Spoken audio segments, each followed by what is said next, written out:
Dave, how you doing?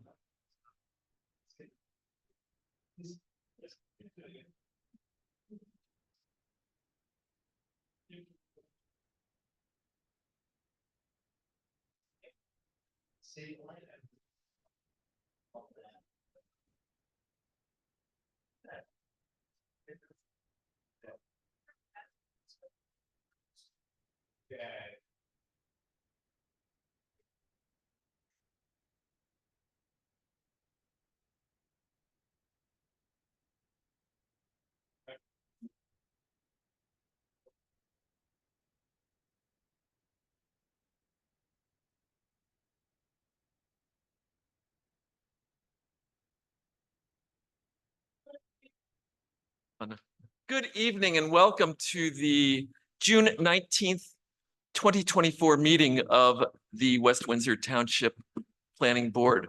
My name is Curtis Hoberman. I serve as Vice Chair of the Planning Board, but with the absence tonight of Chair Michael Karp, I will be leading tonight's proceedings.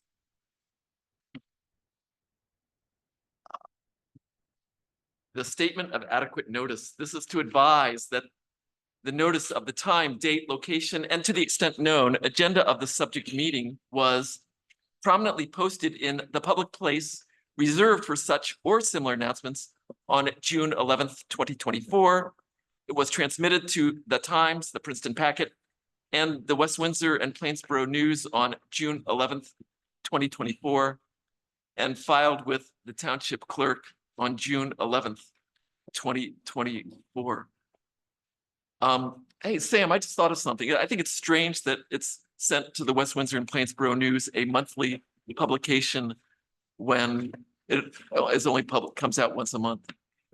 But packet's more frequent. My point is that if an announcement went out on June 11th, 2024, it's now later in the month, it wouldn't have made the addition of the printed paper. Am I correct? It's possible to look at the Times, the Princeton Packet, and that other Right. Okay. I hear your point. Got you. Thank you for that clarification. Very good. Could we please have the roll call? Mr. Patel? Mr. Rivera? Yes. Mr. Schachtel? Mr. Pancove? Mr. Begg? Yes. Ms. Bari? Yes. Ms. Applegate? Councilman Whitfield? Yes. Mayor Marate? Yes. Vice Chairman Hoberman? Here, Chairman Karp? we have a quorum. Chairman's comments and correspondence. I do have a couple of things.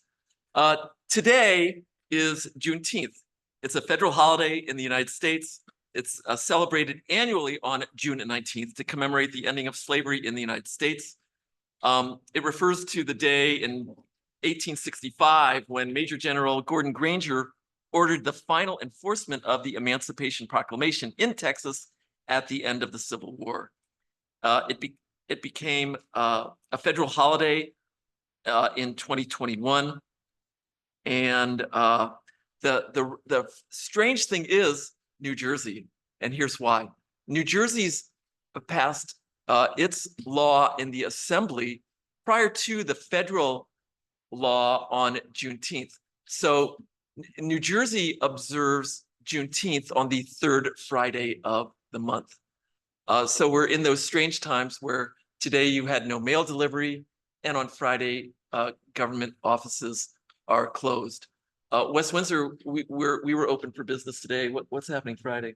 Okay, it's open for business on Friday. So we're in these strange times of Juneteenth. It's when it is observed, and I would just graciously like to ask. It's going to be a while till how many years hence will be a Juneteenth as a third Wednesday of a future June, but with the planning board in particular. Not necessarily tonight because it's a very local application. It's possible to have parties coming to give testimony or the like at a planning board meeting, then coming from a distance. I mean, on some of our bigger applications, they come from all over the United States. to be part of a planning board application. So I would just like to ask for a sensitivity in the future of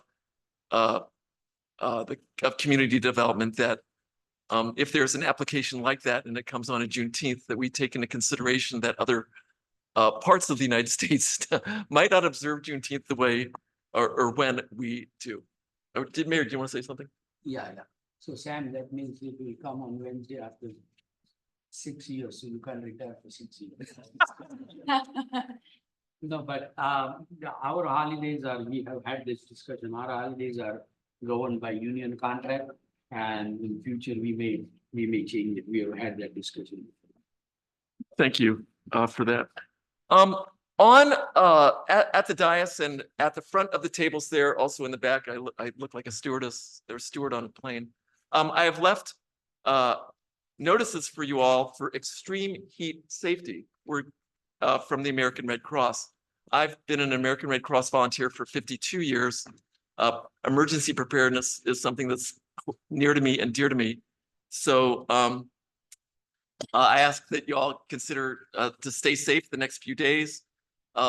Give consideration to looking in on your neighbors to make sure that they're doing okay. Because these type of situations can be fatal. So these are on the back table and at the front table too. The other thing I've thought in terms of general comments is this thought. We are not a full service community. West Windsor is not a full service community.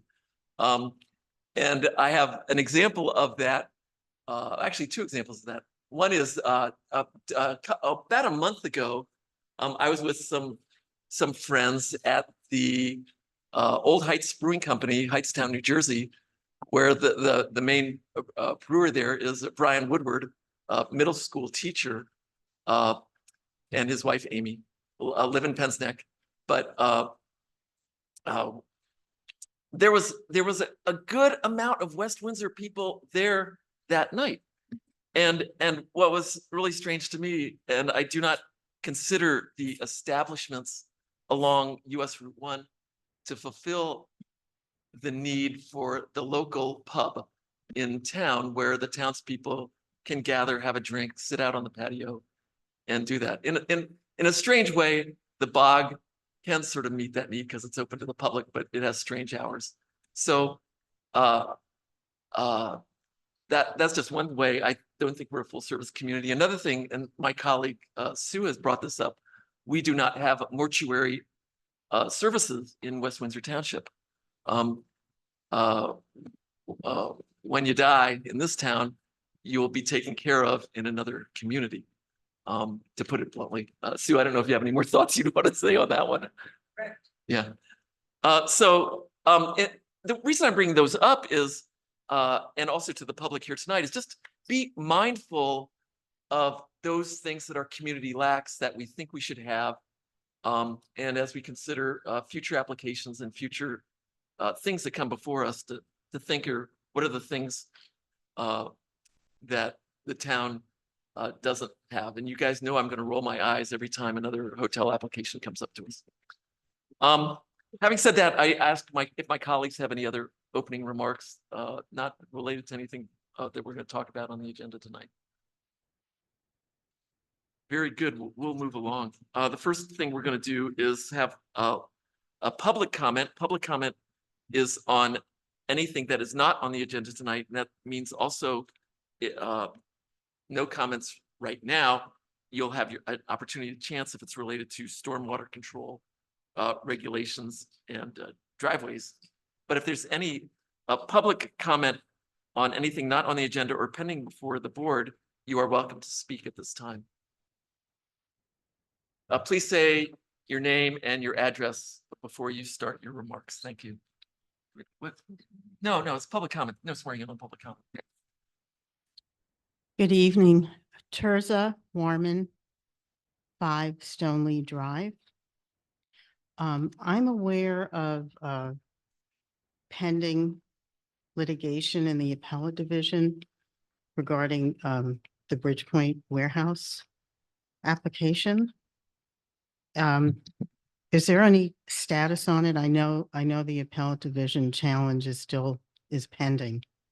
Do you have any updates that you can share? Hi, I'm Hi. Martina Bailey for anyone who doesn't know.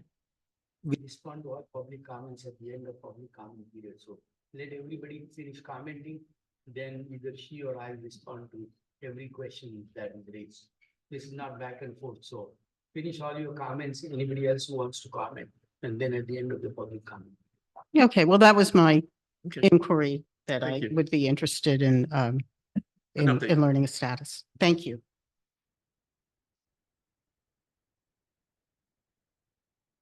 Is there any other public comment at this time?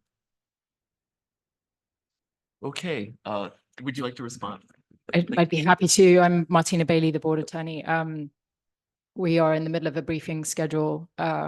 Plaintiff's brief has not been submitted yet. I think it's due in a couple of weeks. So we're still quite a long way off from, from oral argument, but that's where we are. Are there any, so I guess we'll close public comments at this time. The next item on the agenda is liaison reports.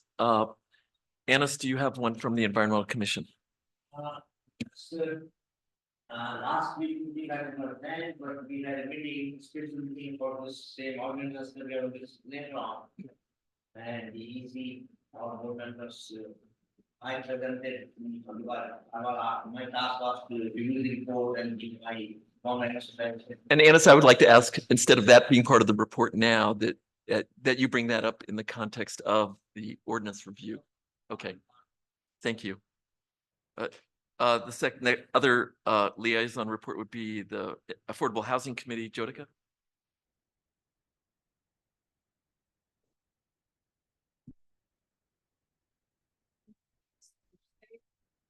The outcome panel will be discuss the work concept and discuss the committee expressed concern of the lack of execution of the political units with the rest of this unit. So that we are separate from the convenient outcome of the other side and the fact that the trust of the other is one leading on the side.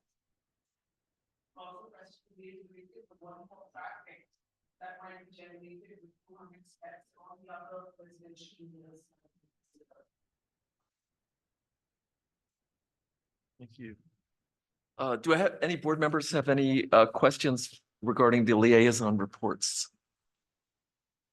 Thank you very much for your reports.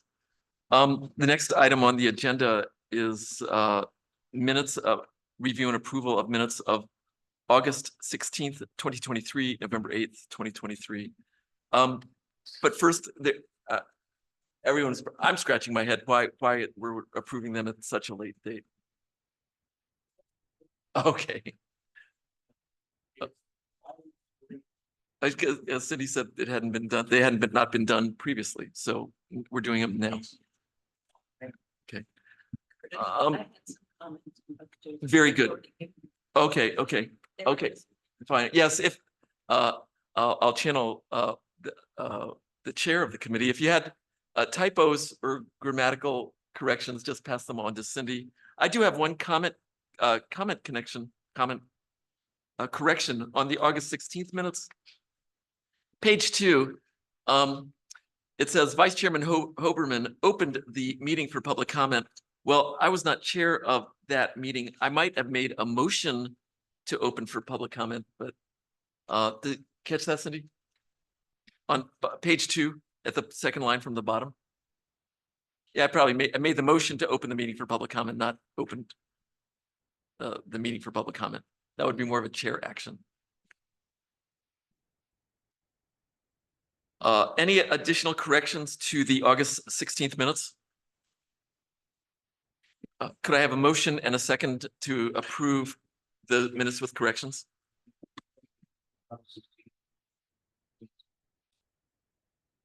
Second. All those in favor? Aye. Aye. The minutes with corrections has passed. The next set of minutes is the November 8th minutes, 2023. Are there any corrections to these minutes that are of substance?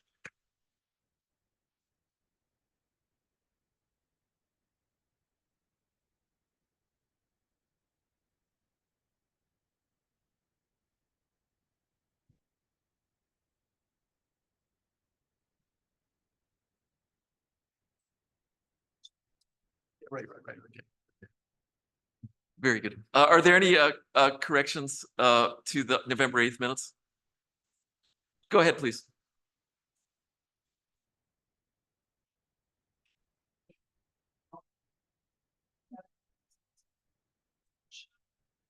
Well, so where it has you in the roll call, and I don't see, I see you in the present column, not in the absent column, Jyotika. Oh, I'm wondering if that was in relation to, I think that's in relation to the resolution PB 20-09, which you might have had an absence for. You may have missed that meeting where the HAC. vote was taken, but you were present at the meeting. Does that make sense? Yeah. So you were not present to a hearing that PB 29 application. I think your mic is off. Press that blue button. It's the red one. Oops. Oh, yeah, okay. Are you okay on that? Could I have a motion to approve and second for the November 8th meeting minutes? So moved. Moved by the mayor, second by Annis. All those in favor say aye. The meeting minutes have been approved.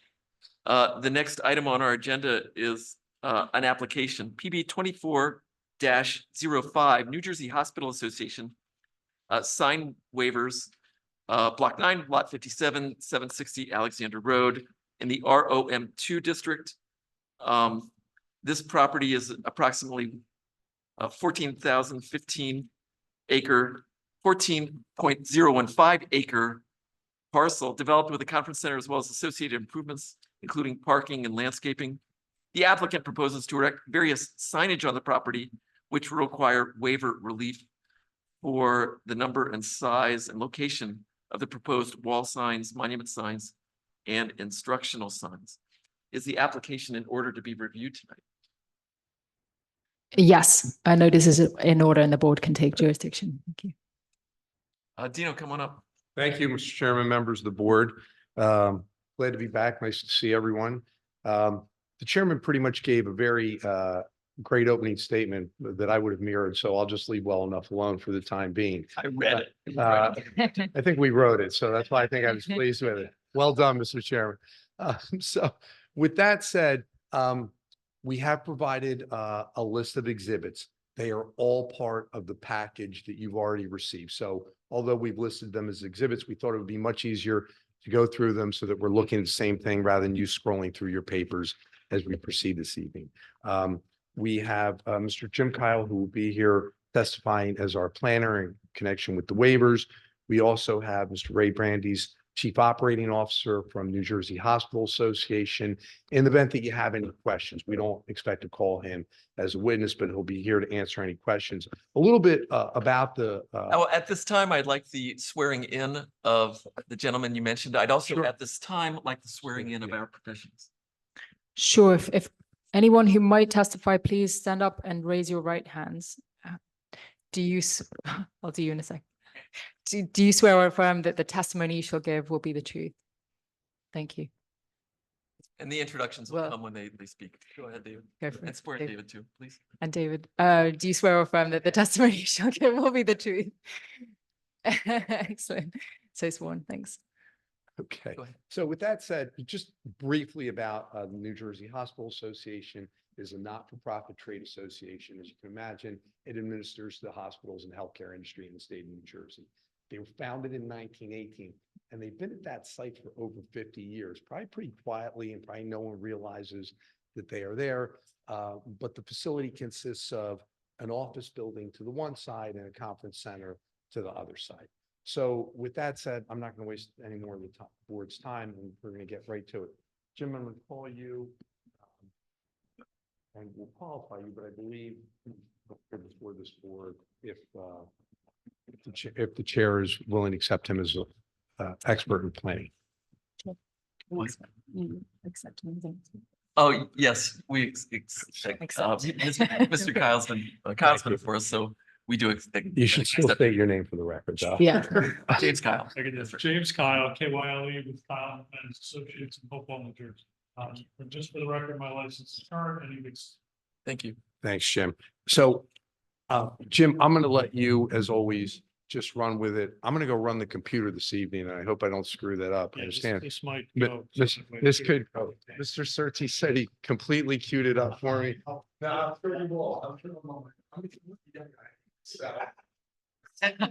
Jim, I'd like to ask, as you go through the presentation, I know we'll be seeing the images on the screen, but Sure. if you'd refer to the page numbers on the lower right, because we have our own little packets of it. Yeah, what I'm gonna do is, as we go through each one, we should have an exhibit list. And I will call out which one on maybe. Where'd I get that? Other material. To keep it. What we're looking for, this is A1, and it's a color aerial program, like with some of the plan. That here comes.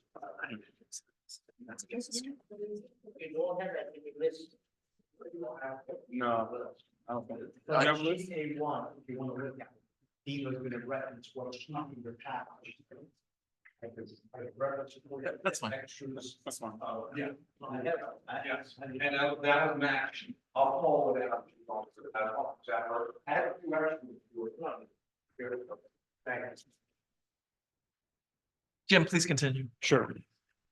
So as Dino said, we're here this evening. New Jersey Hospital Association has come with really a comprehensive sign package to upgrade the signage at the site. Presently, there's a monument sign, and looking at A1 here, you can see it's kind of in the middle of the property, set back from Alexander Road. That is an existing sign that is 32 square feet in area with the sign face, but when you take the supports and all the things around the sign, it's about 62 and a half square feet. We have currently an instructional sign in the location where sign A2 is proposed. There's also another instructional sign that's a little farther down the driveway on the left-hand side as you go to the back of the building. And then there's some window signage on some of the doors that go in and out of the facility. If you recall, there was a modification. This aerial photo does not reflect it. The parking area that you see to the left, to the right or the east side of the existing office building was reworked. There was a circular drive put in. There was some handicap accessible parking put there as well. And that was really just created as a drop-off point that has been constructed and is in use. The goal here is to replace the existing monument sign and existing instructional sign with a comprehensive sign package. So that includes a new monument sign, which is sign A1 on exhibit A1. That will be located 13 feet south of the existing driveway and 5 feet west of the 10-foot roadway easement that exists on Alexander Road. Sure. Yes, please. So that sign is depicted in the sign package as sign A1. That is, Page 4. take this clip off here. That is a 63 square foot monument sign that will be internally illuminated. And what you'll see throughout is that there's a consistent design theme with all the signage that's proposed with this application. So it has two components, announcing the New Jersey Hospital Association and then also the New Jersey Hospital Association Event Center. So aside from this being the association's office space, there is, as Dino said, a conference center here. So that conference center is used for a variety of activities, meetings, weddings, a whole variety of things that occur there. Sometimes at hours that are after the normal office staff is in the building. So the goal here is to more efficiently get people to the site. So the building itself is about 400 feet back from Alexander Road. So as you approach, which most people are coming from the Route 1 area, because we have people that come as part of hospital association events from all over the state. And then obviously the conference center events that happen, that could be a variety of people coming from even places outside of New Jersey. So as you approach from Route 1 on Alexander Road, you don't really get any sense of this is the fact that this is the New Jersey Hospital Association. As you all are aware, Alexander Road's a four-lane road, 2 in each direction, multiple office buildings, complexes on either side. So The goal here is to get the monument sign closer to the driveway location so that as people approach from either direction, they'll be able to identify that driveway and make the turn that they need in a timely fashion without impacting driver safety. The second component of this is directional signage once patrons come onto the site. So we have the drop-off point on the east side of the building, as I said. There's also parking for the conference center and events and the offices at the rear of the building. So the goal with the instructional signage is to just direct folks to the appropriate location at either the front or the back of the building. And here is the first, what we're calling instructional sign, just to keep the language consistent with how the ordinance classifies it. And that is a 25.6 square foot sign that is internally illuminated. So that is sign A2. That is the main directional sign. As you come in, it shows folks, if you're dropping off, turn left here. If you're parking, continue forward and go to the rear of the building. Because the other thing we would like to avoid is folks trying to park in the drop area rather than going to the rear of the building to park. Mhm.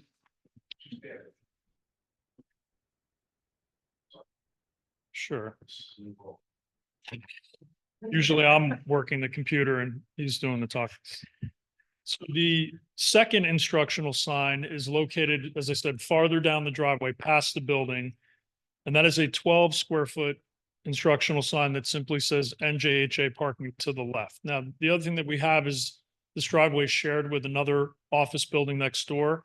So we want to make sure that we're directing NJHA folks to the left and anybody else that's going to the other building to the right, just to make that clear.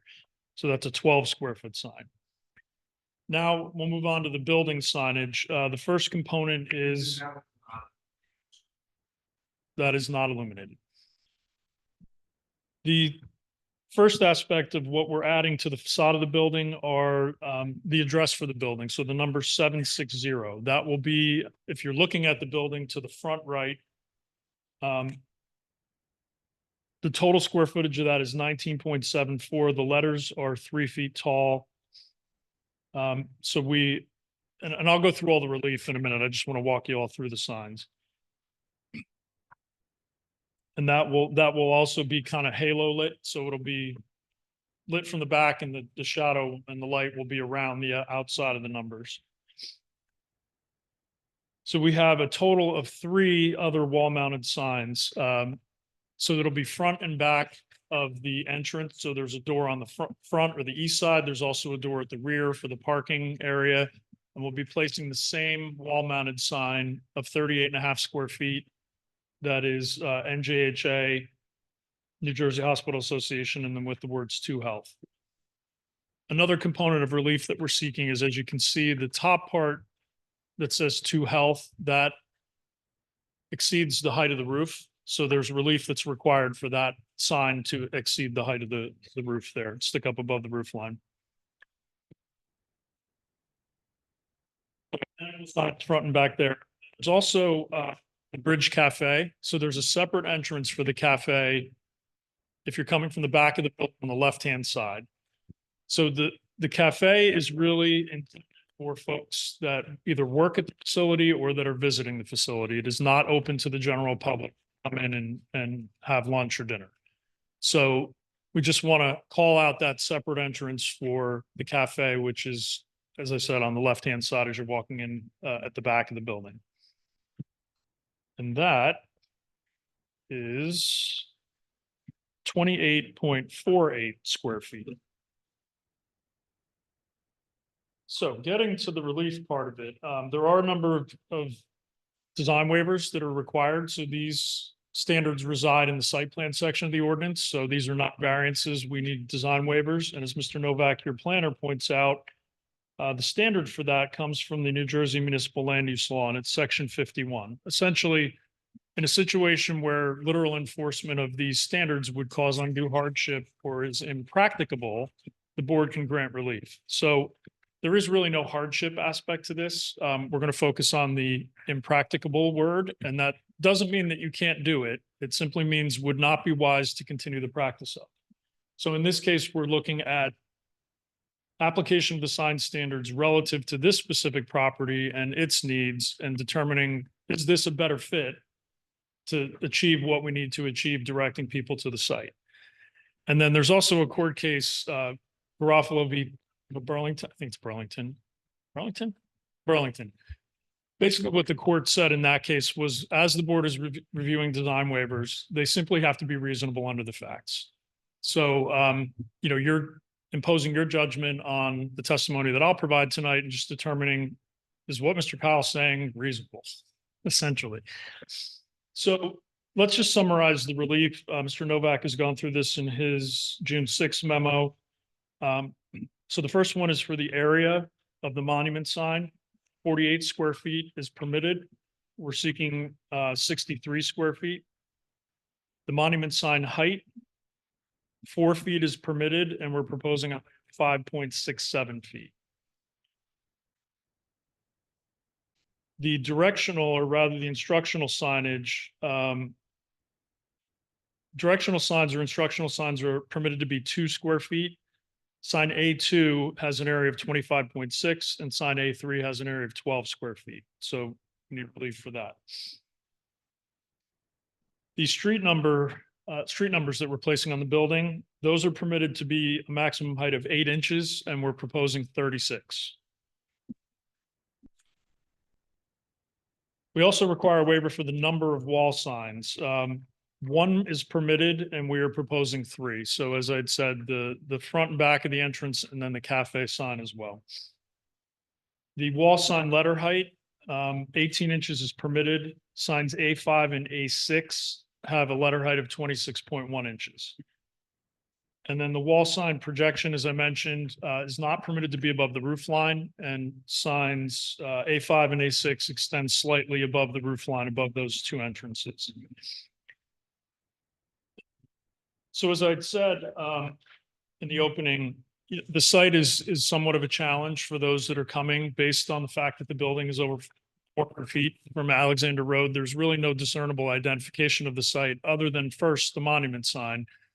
And then we have this issue where, again, we have the drop-off point in the front. It's really intended just for folks, if they're coming to an event, if somebody's taking a car service, they can be dropped off and come through the front door. But we want to discern from the drop-off point to the parking for folks that are coming for the event. So we really need to be able to direct them to the appropriate location on the site. As far as the signage that's above the 2 doors, talk for a minute about that projection above the roof line. Simple fact is we have very limited area above those doorways. You can see that fascia that extends above the door is relatively narrow. We want to make sure that we're directing people. It's essentially wayfinding signage, getting them to the appropriate entrance. There are other entrances located in the back of the building, emergency entrances, man doors, things like that for fire code. So we just want to make sure that we're adequately highlighting that. If you've been out to the site, you can see that the parking area that's at the rear is rather large. So we just want to make sure that the signage is adequate enough to call out the fact that this is the main entrance for the Hospital Association facility. Now, the street numbering, this was designed in such a way that it could be more visible from Alexander Road. So emergency services will often use building identification numbering to identify, particularly when they're coming into this site, there are really 2 options. You have buildings right and left. So placing that signage at the far right side of the building will make it visible. It'll be illuminated. So when emergency services comes in, they'll be able to quickly identify that it's 760 Alexander Road. Sorry, which number sign is that? That's the building address numbering. I'm sorry, A4. Street numbers.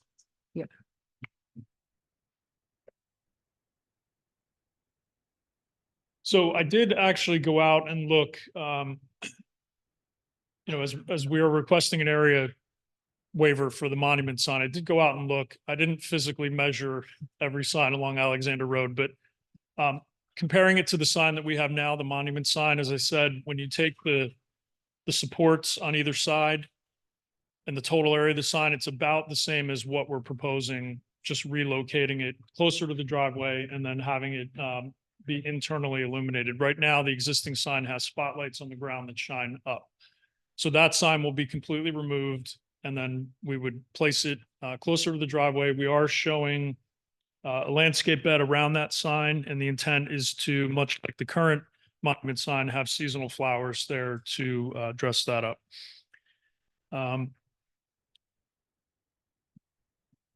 So I think overall, when we look at, let's talk about the reasonableness standard for a second. So I think when you take all the factors of the proximity of the building to the street, meaning it's not really visible, the fact that we have a lot of folks that are coming from out of the area, from around the state, from out of the state to come to conferences, we need to adequately direct them to the appropriate place on the site, first of all, with, again, with a shared driveway. And then second of all, make sure they're either dropping off in the right location or parking in the right location.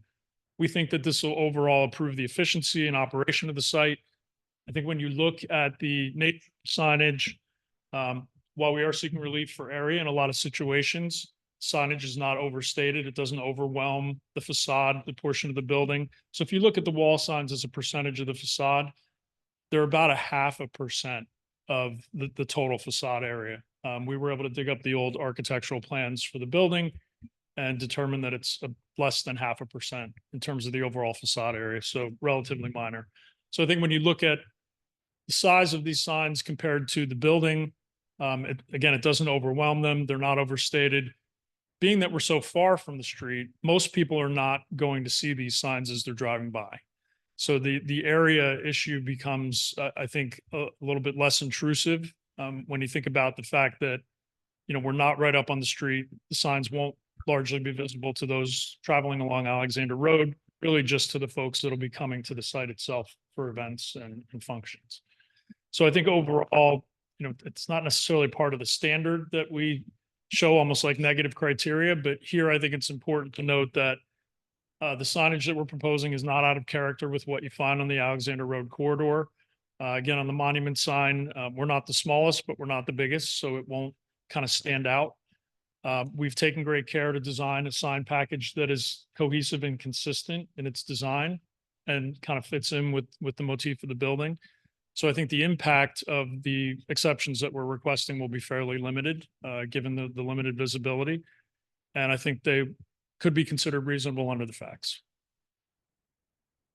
Mr. Chairman, that is all I have in the way of direct. I'm happy to answer any questions. Do board members have any questions of Mr. Kyle? Go ahead, Jyotika. What would you find, especially those who are seeking your services, but do you know for a fact that people have had a problem looking for your office building, and when you're looking at the building from the road, are you not able to see that this is the New Jersey Hospital Association, and you're not able to see the number? Is there a problem that currently exists? What is motivating this application? So I'm going to have Ray come up and address that because he's at the site every day and he has experience with the folks that are coming and going. So he'd probably be better equipped to answer that question.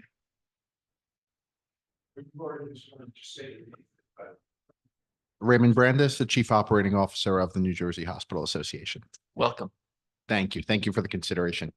Yes, it is a pretty common problem. If you actually look at the map that was up there first, the current sign is several hundred feet past the driveway. So coming from Route 1, which most of our guests are not local, they're coming from somewhere in the state. Every hospital in New Jersey is one of our members. So most people traveling in from Route 1, the first time they come to their building, and even our current CEO tells this story, she drove right past it because the sign, you don't really see that monument sign until you're well past our driveway at that point. So the current practice ends up in a lot of unnecessary U-turns for people finding a way to turn back around in Alexander and reapproach us the second time. In fact, I think the overview map indicates that. Ray, you can point out that That's the current sign, correct? The Yes. current sign, and then where you have that's where the proposed location. That's where we'd like to move it to. Yes. Jyotika, did you see that on this one? Yeah. Also, magnifying with your, so that makes my question. Actually, the monument sign is not going to be that much larger than the existing monument sign. All said and done, we testified. So it's going to be a couple square feet smaller, but it will be placed closer to the driveway so that they don't have that problem driving by and having to come back. But the other signs are significantly magnified. I would say not necessarily, but there's a need for obviously one on the side, street number, is a new sign, and the other ones are really, internal configuration directions, so. And it is a site that basically has a shared driveway with the adjoining neighbor, also makes it very good. What's there, the signs that you're recommending, in terms of the size of that, size of the signs of people in the neighborhood? Yeah, I went out there, obviously I wasn't gonna take a tape measure and measure all of them, but if you look at them visually, they're kind of in the same realm. So I wouldn't say that this is significantly larger than any sign that you're gonna see. We're not the smallest, but we're certainly not the biggest. Do other board members have, yes, go ahead. We can use either item. And the fires barricaded. I'm sorry, let me, Which one comes where? VJ.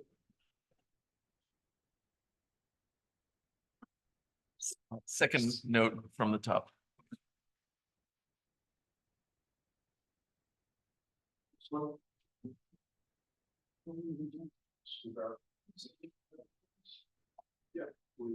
A5, sheet A5.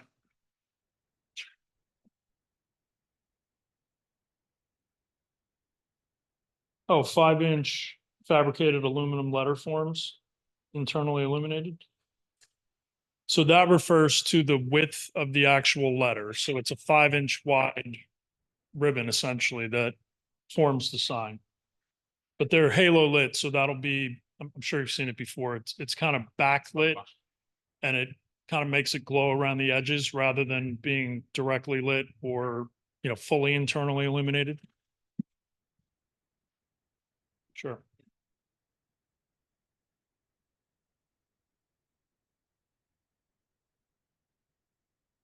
Are there other questions of the board?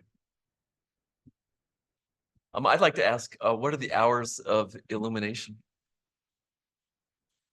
So I think it would be a perfect world, we'd like to keep them illuminated from sundown, sun.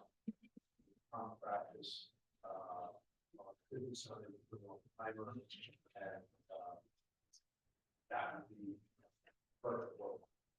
If that's an issue, or something with time restriction or evening events, in the conference center, so then we'll night times, events taking place, certainly I want to show the lights. I mean, I can understand the monument sign at the road.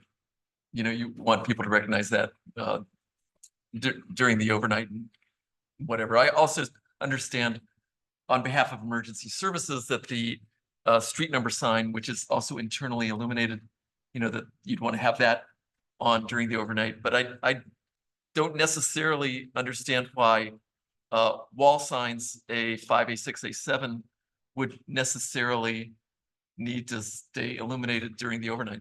That's fine. Exactly. But do my colleagues have thoughts on this? Do you have a particular time in mind? Sam, what's commonplace on something like this? Okay, well, maybe we don't need to necessarily do that, but You were feeling wedding. What time do you? Midnight? Midnight, That's their limit. midnight, something like that. But again, the town is. go ahead, react. Yeah, when I look at the map, there's no house nearby. Nobody can see it. And in general, people want more light. Most of the complaints I get is put more lights, put more lights. I mean, this light they're putting at their own expense, so. And two wall mounted signs you will see on exhibit that I lost, are to the rear and are enclosed by 3 sides of this building itself. So Right. outside that corridor, when you walk, you can see those sides. And the way these signs are lit too, again, they're not, there's not a spotlight on them. They're not shining light out. It's very muted lighting that just kind of highlights the back of the lettering. I know.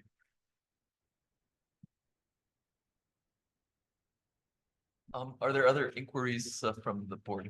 On A5, A6, we've got 2 health banners above the NJA set. Which I understand is your logo, however, on A7, you've got Bridge Cafe.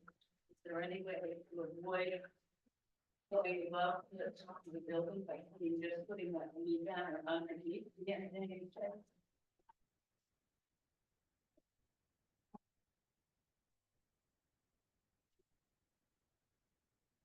Yeah, the way we use our logo, that it typically comes above the NJHA. So then, that's and we would do that. It does. To eliminate the logo, you wouldn't want to consider putting it underneath the NJA. As just a color, because you've got it on the door, I think that'd be you've signs. got it. Just a color. Yeah, so I think if the board felt that was objectionable, probably what we would do is seek to make the sign smaller so it fit in that fascia there rather than change the logo. Question. Any thoughts on the board with that idea? Pro or con or?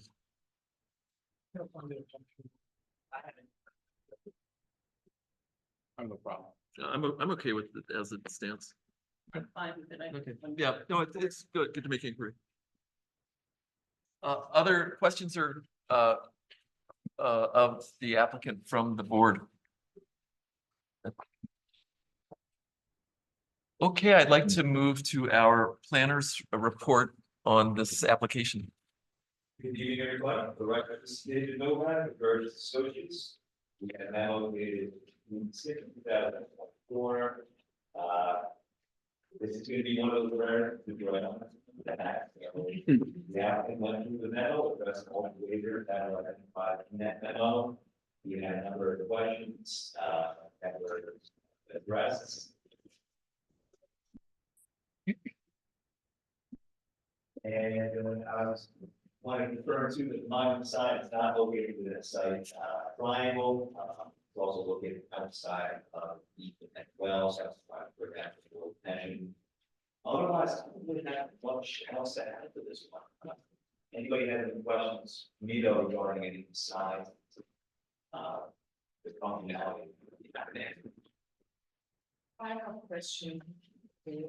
So you seen your application where we require the language of the words. So what is the reason for that? I mean, is that our code is outdated in terms of this particular aspect and basically the marketing and emotional considerations of some of these businesses? There have been a couple of conversations stemming out of interest of their sign regulations. There are some items in there that are maybe integrated for, at least my opinion, which is first. For example, one of the waivers I'm requesting is a waiver for the area of the reference. Right now, we set up at 2 square feet. That's quite pretty small in order to find a way around site, especially if you have multiple parking lots that you can navigate. So there's definitely some room for improvement in our existing sign conditions. And one of the questions I would ask too with applicants and they answer that one is the area of the sign, area of the sign. That is always the measure that I like to look at to see whether or not a sign is overpowering the sign area. And one of the things that I don't necessarily love, and it's objective, is regulating letter height that signs. I would rather give the ability for signs that fit the sign itself and let that design. But the applicant have a little more freedom with that design and more fitting within that footprint. Again, there's a lot of label design regulations, but there are definitely some room for. I have a quick question, David. When there are like two exceptions from the same standard for two or more signs, that's counted as one waiver? I think that's how we've done it in the past, but okay. I guess it sounds like we have that sign. We've done it both ways. I think most recently we just counted it as one because there are sign packages where there's numerous signs and it just the number of waivers adds up even though it's basically the same exception.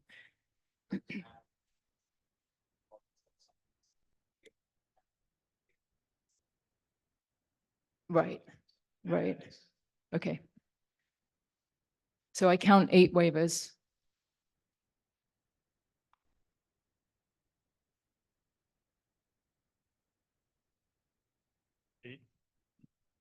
Yes. So the long drive. Yes. Mayor? I have a technical question. So are we approving this particular sign for this particular tenant, or we are giving waiver for the size of the sign?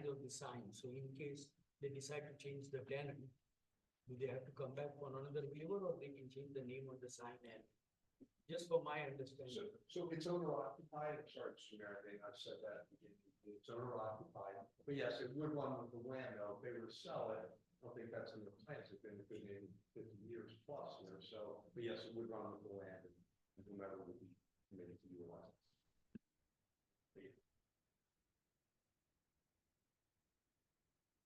Are there any other questions for our planner, David Novak, on this application? Are there any other questions for the applicant? Clarification, information questions? Very good. I'd like to have a motion to open it up for public comment. It's moved by the mayor, seconded by Anna Spig, that we can open up this application for public comment. Would anyone like to make a comment or ask questions of the applicant from the public?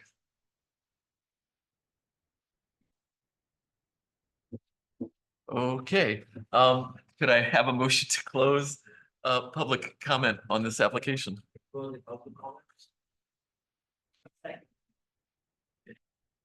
Very good. Very good, thank you. So at this time, what's the pleasure of the board on this application?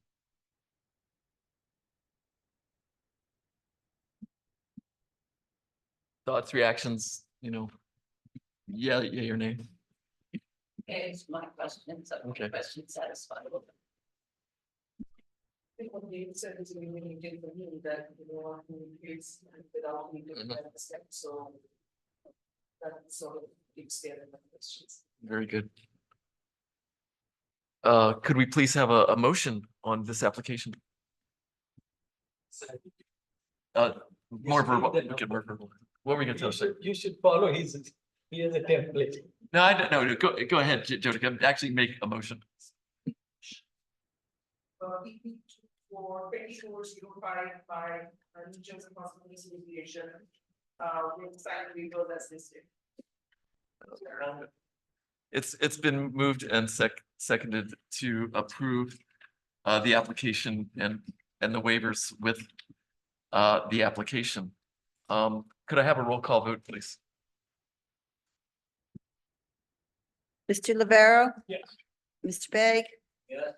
Ms. Barry? Yes. Ms. Applegate? Councilman Whitfield? Yes. Mayor Marate? Yes. Vice Chair Hoberman? Yes. Thank you. So as a closing remark, I want to say, many years ago, there was a public event that really involved West Windsor at at this location. And it was on the occasion of, I'm guessing, the 50th anniversary of War of the Worlds, where it was Douglas Forrester, Carol Beskey, and other persons at the time organized an evening at the Hospitals Association with Garrison Keillor as the speaker. And that's just one of my pleasant West Windsor memories. Cool. So thank you for offering your facility to the public in that way. Thank you. Good, sir. Okay. We're moving on to our next item on the agenda, and that is an ordinance referral from the Township Council, ordinance number 2024-14, stormwater control regulations and driveways. And Township Engineer Francis Guzik will give the presentation on this. Does he need to get sworn in for an ordinance review? Does he need to be sworn in? I should ask you. He never tells us, so you can swear it. No, I mean, for you're- ordinance review, does the engineer need to be sworn in? Well, we may as well in case we have to. I don't know. I don't think we do, but Francis, Um, we're gonna swear you in on this. just in case. Sure. Do you swear or affirm that the testimony you shall give will be the truth? So sworn. Thank you.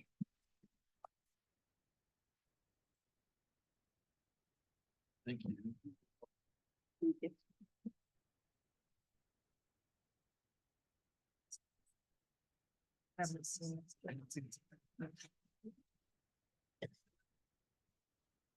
Good evening. So what I just distributed was the memorandum that went to council and administration that accompanied the packet for the ordinance. So basically, the town is required by the state New Jersey Department of Environmental Protection to proceed with an update to its stormwater management regulations in response to the state's adoption of the inland flood rules for stormwater management. And basically what the intent of the rule is in response to a number of storms that have come through, a number of 100-year storms that have come through since 2000. Obviously, it's only 2024, and we've probably had 2 or 3 already. So what they've done at the state level is a lot of stormwater management regulations, the design information is based on statistical data that's accumulated from 1950, I believe, to 1999. And based on that statistical analysis, they developed these different rainfall amounts that occur across the state for different projected intervals of, and they basically translate into what engineers use in their stormwater management reports that come to land use boards. Typically, it's a design that has to account for the 2-year design storm, the 10-year design storm, and the 100-year design storm. And obviously, as the storm number, the year gets higher, the rainfall amount gets higher, there's more runoff, there's more precipitation. And what they did after these more recent, again, almost back-to-back 100-year storms had occurred, is they've gone through and looked at a couple of studies that analyzed the rainfall information for storms from 2000 to 2019. And what they found is that the frequency of these events is changing. The amount of rainfall that's occurring for these events is increasing. So they developed these rules based on these models for what the current trend is, and projected that out, assuming the same moderate carbon emission rate that's currently occurring holds true through 2099, and what the subsequent increases will be over time. So what a developer now has to do, not currently for the township, but for a state agency, anytime they have to go in for a state permit or state review or Delaware Raritan Canal Commission, is they have to take a look at the current storm event rainfall rates. And there's a table in the ordinance. I think it's on page, I wrote it down here somewhere, page 29. That shows even for the current situation for the 100-year storm, the current research is showing there's already a 4% increase in the rainfall amount for the 100-year storm. So there's a factor, inflation factor that a designer now has to use in his model for current events. And then not only that, the regulations require that once an engineer has designed his site and his stormwater management features for this current condition, he has to go back and make sure that site and stormwater controls will also function for the worst case 2099 scenario. And there's another table a little underneath the first one, again, on page 29, which is projecting that 100-year storm by 2099 will be 36% greater than it is today. So they want to make sure that basically the regulations want to make sure that everything works today for the current event and is also going to work for the future, but they don't want it only designed for the future because that may allow too much water to escape today. So you have a problem today, but not for the future, but you also can't design it just for today because then things will flood and erode and cause offsite problems in the future. So they have to design for both situations now.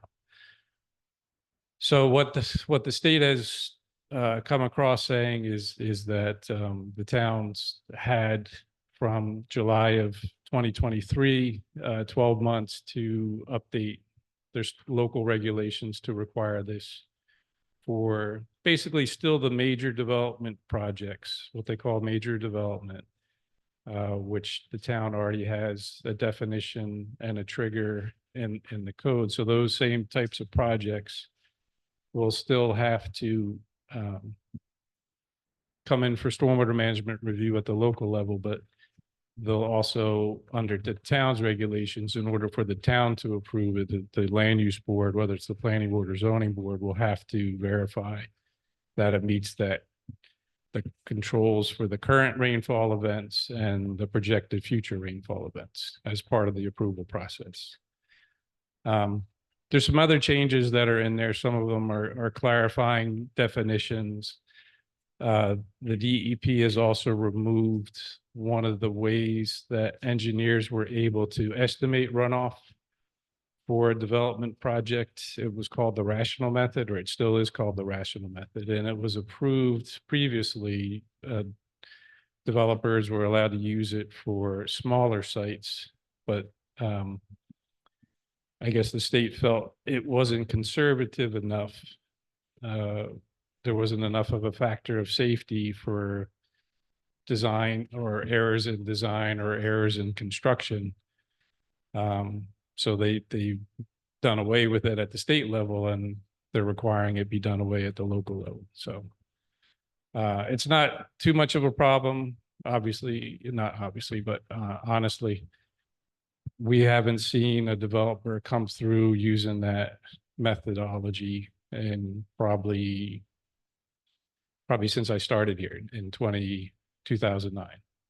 Yeah, 2009. So it's been pretty outdated for a while, so it's not a big change. There are also some changes in here that aren't required by the DEP, and they start on page 29. And basically they're drainage standards for all projects, drainage design standards for all projects. And when I say drainage, it doesn't necessarily mean stormwater management in quantity reduction or water quality control. It's more about preventing drainage from becoming a nuisance to people in the township, whether it be a neighbor, whether it be flooding in the street.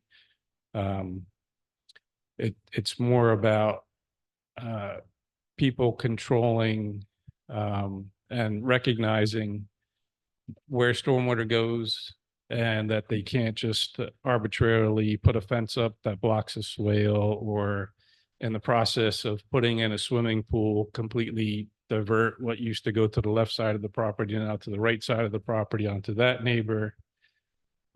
We've tried to enforce it at the local level. It's basically our engineering policy to do these things that are in here, but just the fact that having them in the ordinance in case it's ever challenged or knock on wood, not taken to court. It'll be black and white for enforcement purposes.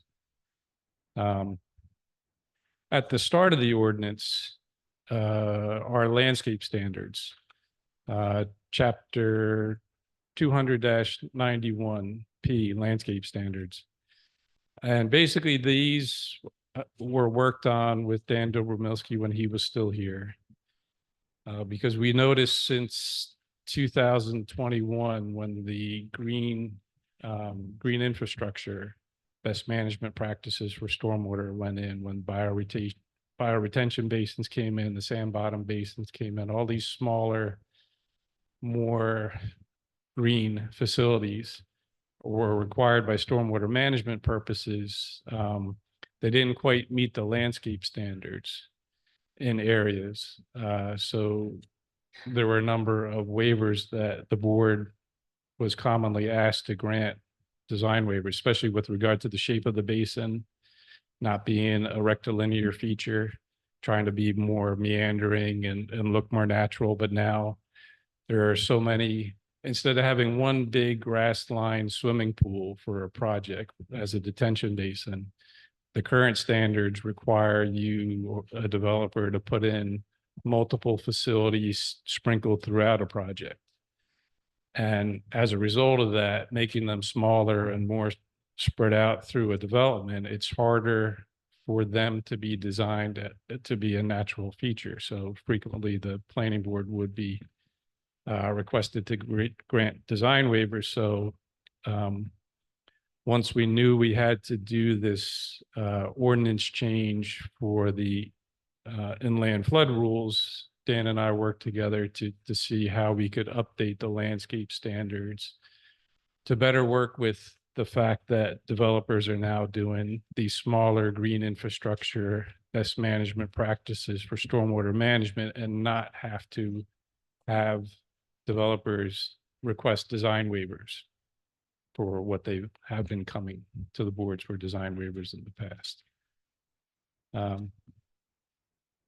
And the last thing in the ordinance, the last section has to do with driveways.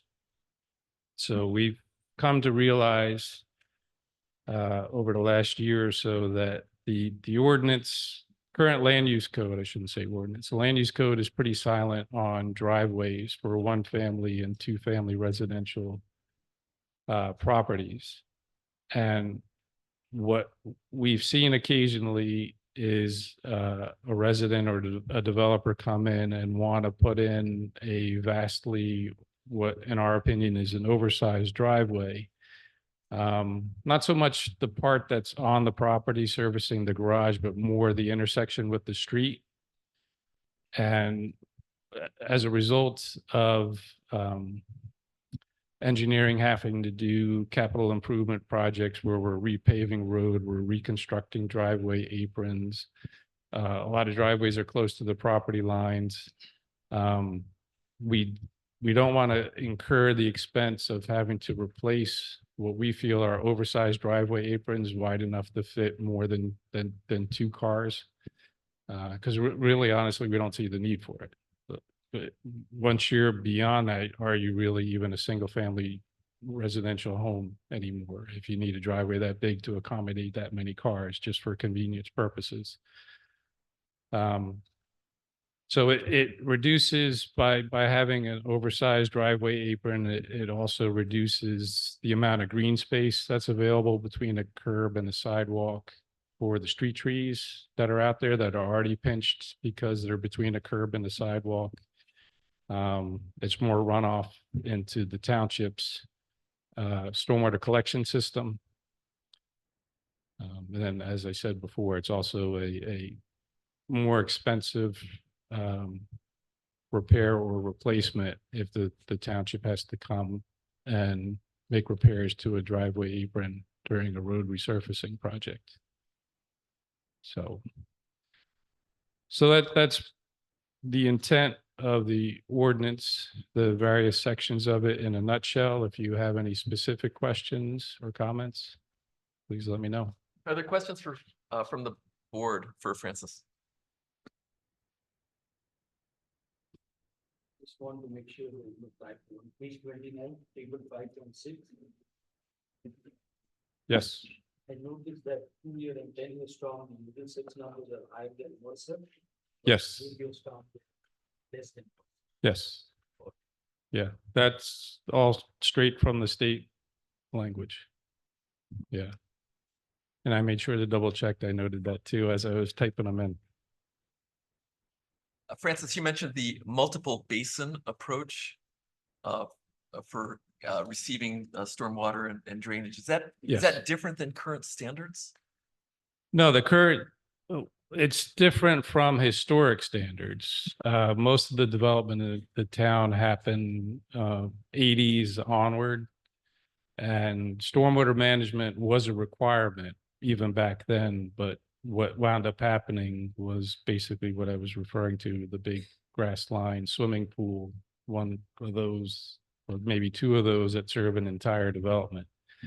And you could have a drainage area anywhere from 20 acres to 40 acres, some rather large facilities, but what the state had begun to recognize and what they had implemented in 2021 with the green infrastructure rules was that was not as conducive to water quality and groundwater recharge, because it was too much concentrated in one area in one facility, and it was also harder to have any type of soil or plant materials significantly contribute to water quality at that large of a scale. So the 2021 rules implemented a drainage area limit size so that any stormwater management feature, most of them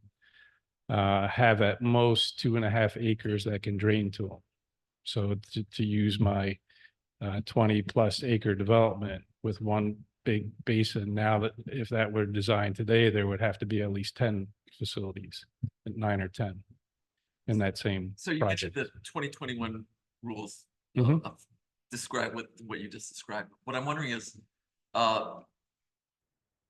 would this ordinance more capture that intent than our current ordinance? Well, our current ordinance already works with the green infrastructure rules. And with what you've just Right, described. and with what I just described, what the change was the first part of what's in this ordinance 2024-14, changing the landscape standards. The landscaping. Just the landscape. The landscaping standards, the changes in here are again what Dan worked with, what he had seen over the last several years of development projects coming in, meeting that green infrastructure rule with the 2.5 acre per stormwater management feature drainage limit, and how developers were trying to mostly satisfy stormwater management requirements first and then go back and landscape them. And again, because of some of the language in here, most projects wound up needing consistent design waivers from certain sections of the land use standards, mostly with regard to the shape of the basins, trying to be more blended, more natural looking, undulating berms, not looking like a swimming pool. Wasn't that change from philosophy of single basin to multiple basins done in the last iteration of this? Yeah, that was the 2021, right? That was the 2021 rules. Yep. Are there other questions for Francis at this time?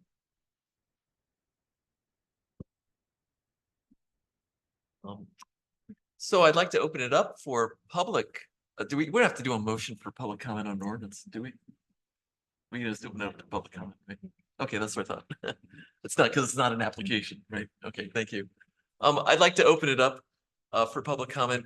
Please, as you come to the microphone, identify yourself and provide your address. Hello, Stacy Fox, 29 Berrien Avenue. I want to say something somewhat general, create a picture in your mind, plant a seed. I think it's incumbent upon you adopt the most strictest possible standards that you can. AP is encouraging municipalities to do so. And the reason is everything you see around us has been designed based on stormwater totals from the past. You were saying 1950 to 1999. It was my understanding that the actual 100-year storm is 1899 to 1999. And totals have grown exponentially. So I've been talking to engineers so that I can fully understand what it is that I'm fighting for, because it really hit me hard that 30 New Jerseyans drowned in stormwater runoff in 21. That was just a few years ago. And Ida was an 11-inch rain event. And so you see big properties and you think they went through all this process to get approvals, even though we're near 1999, they had to use basins that met certain criteria, and they are all designed to hold for an 8-inch rain event. So Ida was an 11-inch rain event, and I asked the engineers, a couple of them, and they both explained, on like 3 inches of rain, what does that look like? And they said, if you have a half of an acre basin, that's an overflow of 45,000 gallons. So whatever road that's near, whatever home or backyard that's near, it's 45,000 gallons of water. That's just one basin. So look at all the buildings around us, the one we're in, and look at everything we've ever built.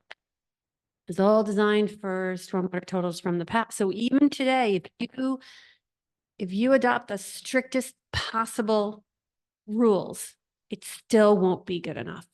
50 years from now, we're going under, and we're going to have to come up with some serious engineering solutions.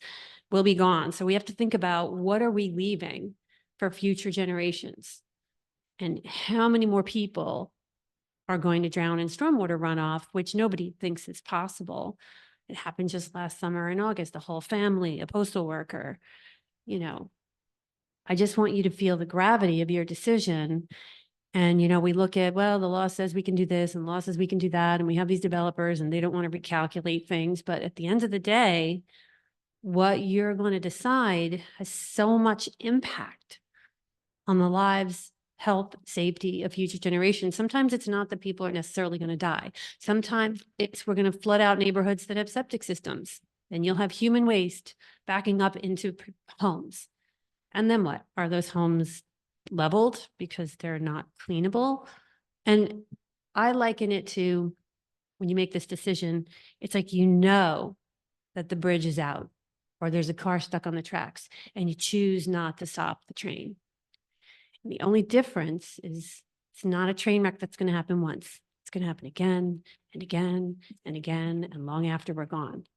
So please, whatever you can do to the maximum, like the DEP is encouraging, please consider go through it slowly, think about every rule you're going to vote on, and take into consideration the Watershed Institute's model ordinance, which is more strict. The DEP put out a bare minimum one that you absolutely have to adhere to.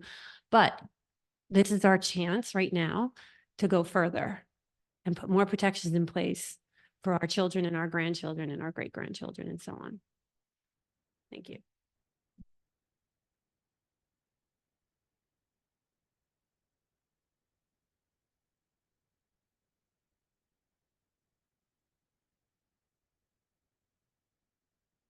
Good evening, everyone. Dan Weiss, 15 Canoe Brook Drive. As you may know, I'm also a council member here in West Windsor. Love to thank Francis for all the work that he's put into this ordinance. It covers all the requirements that the NJDEP has asked us to do, and then some. The changes in the landscaping is great. The changes for driveways are great, and I support everything that he's done for that. But I also like to offer you a forward-thinking view as well. The latest New Jersey Tier A Municipal Separate Storm Sewer System Permit, it's a tongue twister, also known as MS4, which went into effect in 2023, requires towns to come up with a plan to improve water quality and reduce flooding. And the final plan and the implementation of that plan are mandatory for all municipalities by December of 2027. The NJDEP's recent updates to the MS4 permit aim to improve municipal stormwater infrastructure, which are driven by projections of more intense and frequent storm events due to climate change. The updated permit includes several new requirements, including a mandatory watershed improvement plan. The proposed update to our stormwater management ordinance, which is based on the NJDEP Inland Flood Protection Rule issued in July of 2023, does not address the upcoming MS4 permit requirement. But here we have an opportunity now to ensure that future developments contribute to the successful stewardship of clean water and flood mitigation. So the question is, do we start now and require new development to follow these requirements, helping to ensure compliance in advance, or do we wait 3 years and force West Windsor taxpayers to foot the entire bill? There are 6 enhancements to this ordinance that could be included that would not only further mitigate flooding, but would also contribute to the mandatory watershed improvement plan and implementation plan required in 2027. Those 6 are to reduce the threshold definition for a major development. 2, to require major developments to treat runoff from all impervious surfaces for water quality. 3, require stormwater management for minor development. 4, address redevelopment. 5, require the use of low-impact development techniques. And 6, include robust maintenance and inspection reporting requirements. So my ask is for the planning board to recommend that these enhancements be added to the proposed ordinance revisions. Let's be forward-thinking so that we can not only keep our water clean and alleviate flooding, but also protect our taxpayers' wallets. Thank you so much.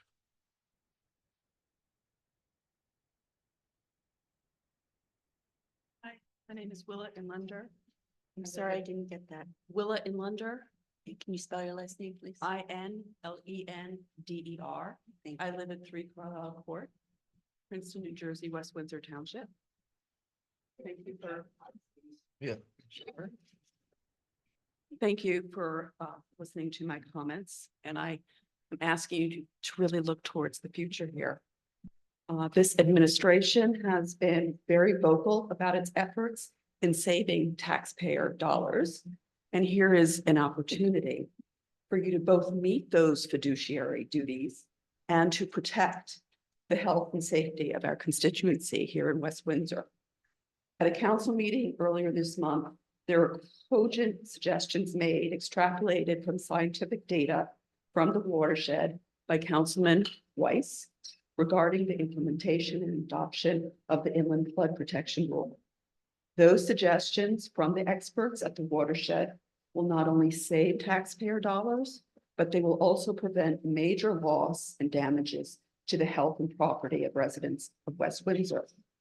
The expert analyses afforded to municipalities like ours by the watershed can be integrated and customized to township's needs. And that's where you all come in. You're here for your expertise, right?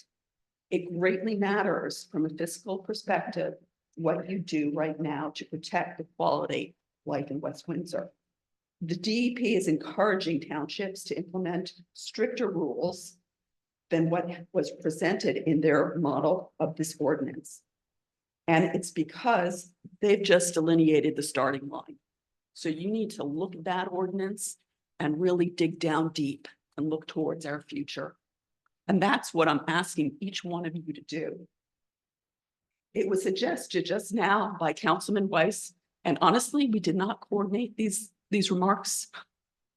But it was asked that you incorporate 6 enhancements to the ordinance because those 6 will mitigate flooding and save costs in future remediation. And now is the time for this planning board to keep our water clean, alleviate flooding, and protect our taxpayers' wallets. And it's within your power to protect our beloved community from stormwater totals, which are increasing exponentially. It is also within your power to prepare, because we're talking about climate change here, folks, right? That's what we're talking about. So you need to prepare for the worst so that we are all protected. Crafting a more customized and in-depth, intelligent ordinance will protect our health and safety while protecting our taxpayer wallets. So I thank you for considering all this in your revisions to the ordinance. Thank you.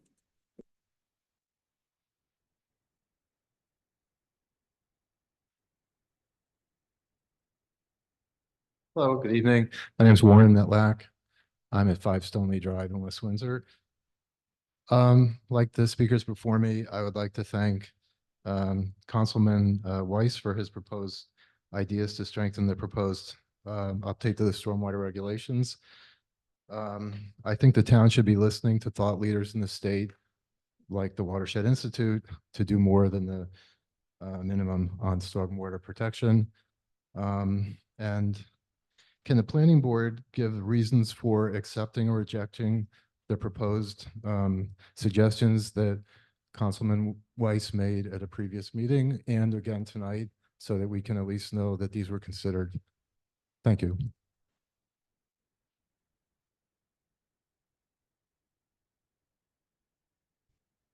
My name is Andy Wade, 21 East Kincaid Drive. We have 2 major.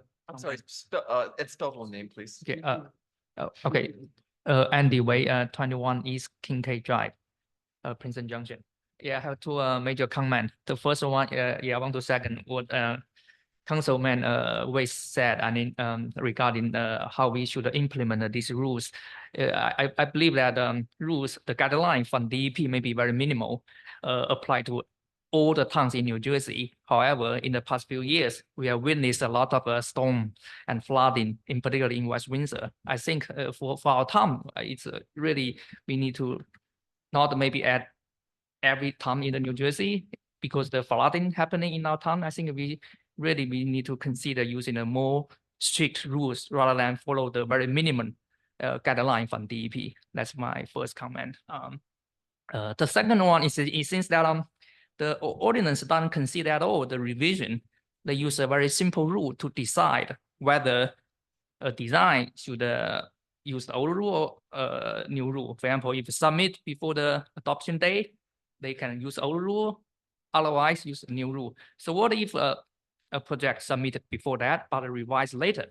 In particular, if the revision concerning about the life or property safety of the resident, right? You need to really, you should also give some definition or guideline how we should concerning about the revision after the adoption, even though the application submitted before the adoption date.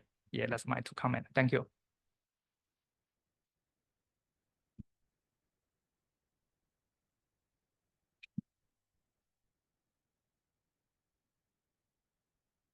Good evening again. Tirza Warman, 5 Stoneleigh Drive.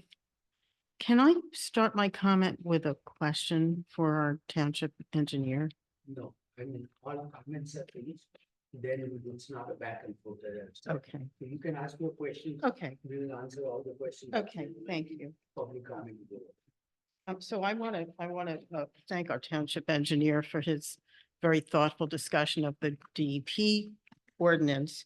And he referenced the green infrastructure rules, which went into place in 2021. And we're all aware of the Avalon Bay development going up along Washington Road. It's being built as we speak. It's massive. There's very little open space on that site. And my question for him is, do the green infrastructure rules adopted in 2021, are they being applied to that project? Because as I recall, the initial project was under discussion for some years, and then it was stalled because of COVID and the recession. And I'm just wondering if the green infrastructure rules, which require smaller detention basins, are in place for that project. And, you know, we all live in this town. We all love this town. That's an area that floods. Probably all of us have been caught in a flood event at one time or another.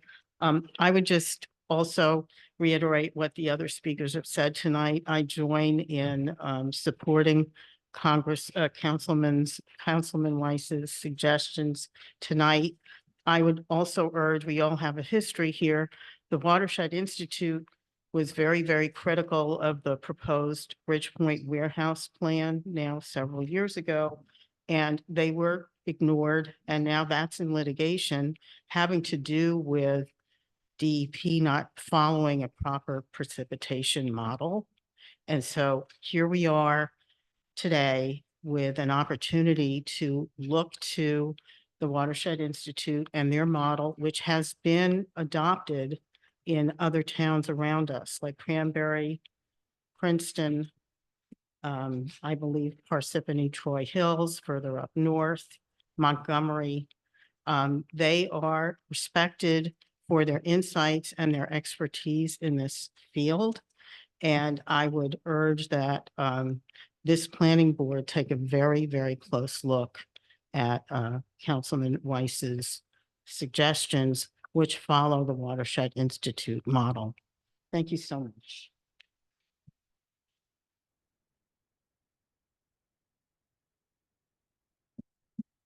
Hi, my name is Ann Jacobs. I live at 64 Bear Brook Road. I also would like to thank the township engineer for that very clear description. And second, the people who have commented to say that the stricter, the better, in my opinion. I live in a small neighborhood, which would probably not actually be have to be revised with the DEP rules. But there's a lot of flooding in this place. And also, you know, I live at the end of a driveway that has, I'm the fourth house there. So the flood comes down from everybody's downspouts and floods the area between my house and the next house. People don't know, people who move in second generation, people don't realize that it was carefully designed so that there's a certain amount of permeability. There's a lot of gravel parking lots. Nobody knows that. There's really no way of sustaining the original plan for a certain percentage of permeable parking. I intervened when one of my neighbors was planning to cover over some of those gravel parking spots and said, you know, you can't. This is the planning board approved of this because of the ratio of permeable parking to impermeable. So the sixth stipulation in the watershed is that there be some enforcement mechanism. And I think it's really important. I think that people don't think about storm management when they're paving over, you know, they're enlarging their driveway or whatever. So I think, I mean, I think all six of the stipulations are very important, but my personal experience is that the sixth one is especially important. Thank you.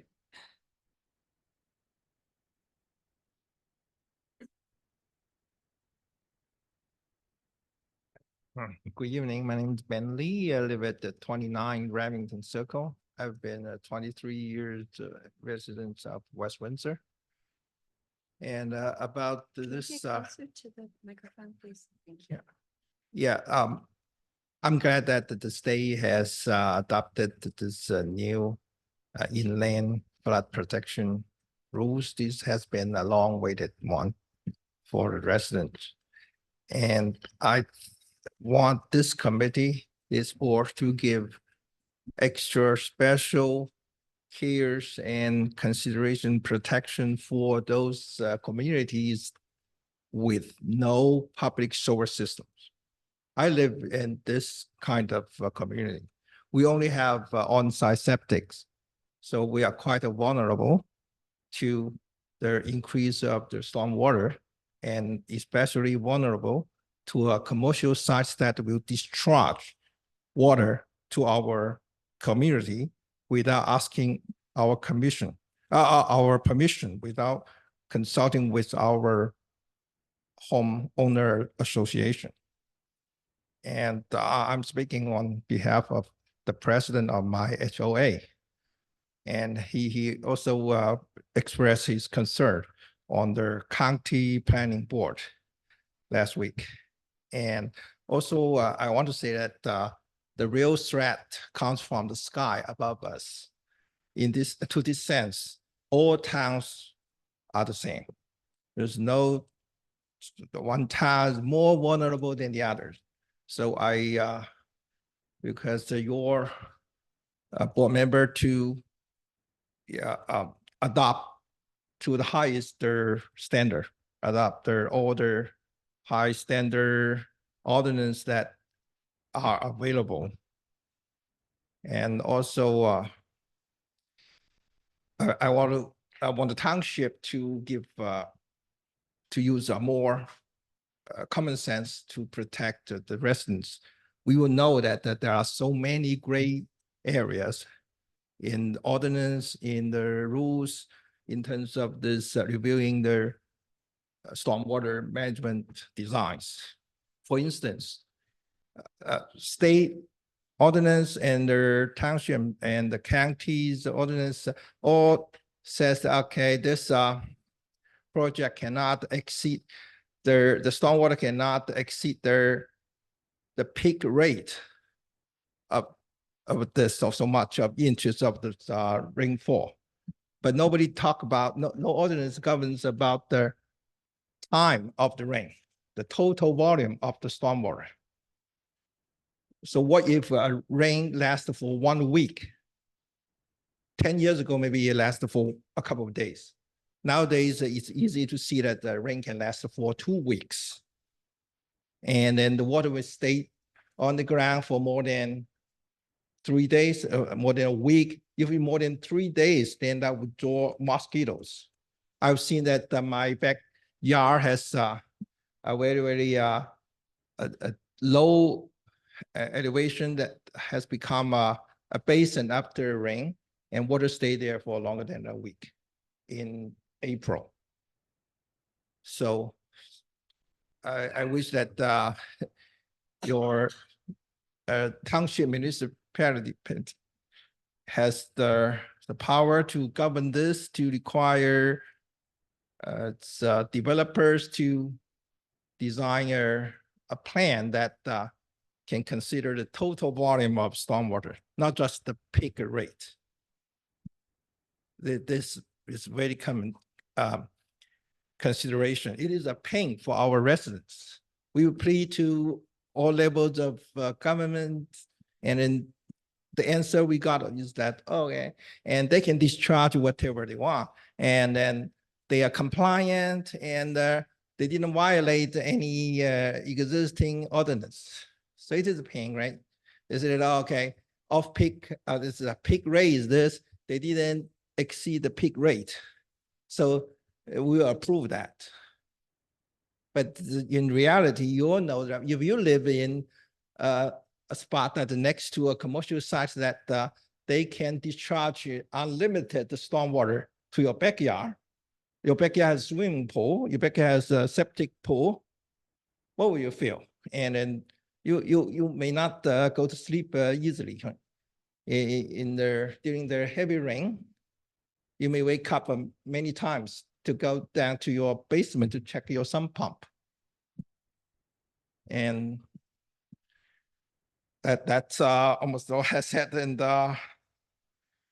last point I want to say is it's better as a lawmaker, it's better to be more to be anticipative now than saying, "Oh, I'm sorry for your loss" later.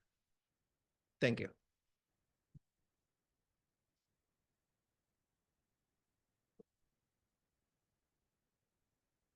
Are there any other members of the public that would like to make a comment upon this ordinance review by the planning board?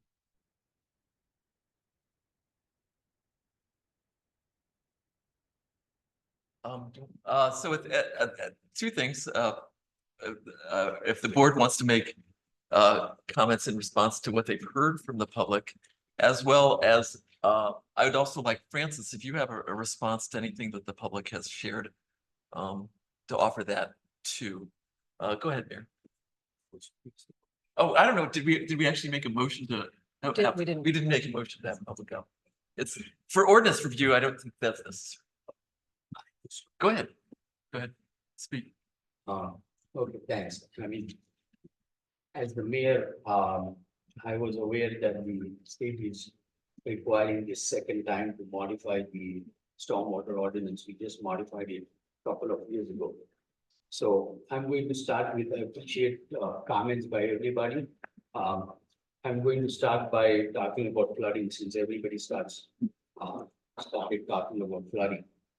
Flooding is an issue and we take it very seriously, but it's not an issue that's going to be solved by West Windsor alone, no matter what.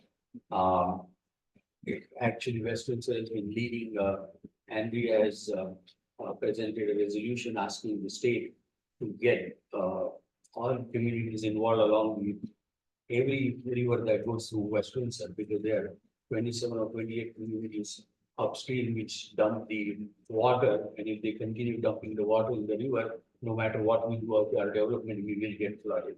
So in fact, we had arranged a meeting with the DEP commissioner last week, which unfortunately got postponed to July, I believe. Yeah, so we are trying to work with, and we have convinced some other townships in Mercer County and around in town to request the state to take a regional approach to stormwater management. It's not a either West Windsor alone, Plainsboro alone, East Windsor alone, no township alone can solve the problem because water just follows laws of physics. I mean, simply because I say with the development here, water will come if it's downstream, we're downstream, water will come no matter what. So flooding is a regional real problem, but that's not a this ordinance is not meant to solve the flooding problem all by itself. It's not meant to be inclusive. I'll start with you, something that Ms. Inlander said, that yes, we do need a customized ordinance approach. We don't need a one size fits all. No one will have one size fits all. And that's why we can't take a ordinance that's presented by or recommended by Watershed or any other institute. We took an ordinance, we modified it, we saw that what works for best for West Windsor. As Francis pointed out, a couple of things we did added the landscaping requirement that will serve us. We realized during the discussion that there was nowhere in the code a driveway was very well defined. So we found this opportunity to define a driveway to resolve some of the problems we encounter when we finish roads, various roads, because of the way people are building their driveways. So we have taken a customized approach to see what works best for West Windsor. I would love to say no new development in West Windsor, so not a single more square inch of area will be covered by impervious surface. Unfortunately, I can't do that. On one hand, state is telling you to do this. On the other hand, state is saying, but you still have to build 1,000 new homes, do this, do that. Terza mentioned the Avalon development. The Avalon development is a direct result of requirement for affordable housing requirement. That was that was originally proposed in 2007. And I'll just take this opportunity to answer the question that Terza keeps asking every time. Terza, neither me, nor this board, nor the council has any authority to do something that's illegal. If the state says that the application is governed by the laws that were existing at the time the application was presented to the planning board, to the zoning board, we have to follow that law. I'm not a king, neither is this board, nor is council, who can go and say that although your application is approved, whether it's Avalon, whether it's Bridge Pointed, whether it's a warehouse on 571, we can't go back and say, yeah, your application is approved under those rules, but now there are new rules, so you have to go follow it. You keep asking the same question for the last 3 years, and the answer is going to be the same unless you go and convince the state to change their laws and regulations.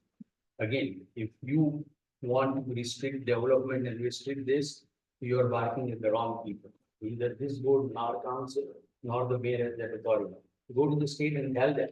On one hand, they keep telling us you have to do more. On the other hand, they say that, okay, or this is a real problem. And flooding is a real problem.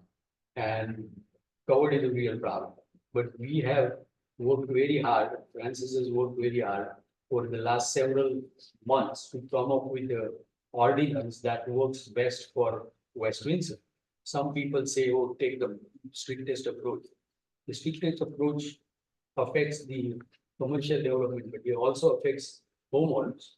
I remember my very first time I got appointed to the council, the very first council meeting had something to do with adjusting some contour lines for flooding. And I was very new, I didn't realize that. I said, fine, I mean, I trusted everybody, I did that, we passed that resolution. And 3-4 months down the line, people started hearing, hey, my homeowners insurance went down. And then somebody explained to me that because of the action that council took 4 months ago, the homeowners insurance are going up because insurance companies use the map that the town approved. So whatever we do have effect on individual homeowners, not just businesses. So we are trying to do best what is not only for businesses, but for homeowners and West Windsor taxpayers. The ordinance has been reviewed line by line, page by page by both the Environmental Commission and Anis can talk about Environmental Commission view. The note does say that their review is attached, but it's not attached here. Francis note saying it's attached, but they did produce a written report to the council to approve it, and they did make some suggestions, and those suggestions are included in the ordinance that was presented to the council. The council went page by page in this very move at the last meeting and fixed whatever they thought needed to be fixed. So I fully understand everybody's passions. I fully understand everybody that doesn't want another commercial development in town, but that's not what we can do. So I mean, I strongly recommend that Francis has done a good work, Environment Commission has done a good work, and we recommend to the council to adopt the ordinance, including whatever questions you have, and those will be answered by Francis. I mentioned when we did at the very beginning, Anna said, this time, would you talk about the Environmental Commission on the ordinance? May 23rd of the Environment Commission to review the ordinance, the draft ordinance, and task is on my folder that I study the whole report and make comments. As I said, in generally, it's a well-prepared amended ordinance and incorporating all the New Jersey model stormwater control ordinance, municipalities. I had some suggestions, some comments, and I didn't get the chance to give you most, practically all of them has been incorporated. And we are all in the meeting, and she has some suggestions or comments, and it was incorporated now. So it's a good ordinance, whatever the circumstance. We can make more stricter, like Mayor said, but it will burden on the homeowners eventually. I mean, this ordinance eventually will impact homeowners. When we raise to water level to 2 feet or whatever. Okay? So but that's, we haven't applied it, so. I basically, the environmental commission has approved, has adopted this, approved this, and council has did a good job, that's what I can say. Thank you. Francis, you've heard all of the public comments tonight. Do you have any responses or additional remarks?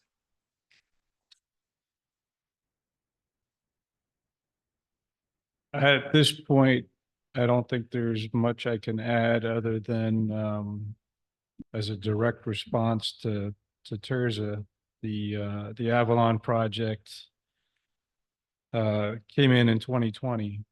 So it was grandfathered from the 2021 green the green infrastructure rules. So, but due to the size of the site and the density, there are a number of dispersed stormwater management features for that project. They're just not fully designed for the green infrastructure rules because again, they were grandfathered from that. That's it. Are there other questions of Francis at this time based on what we've heard from public comment?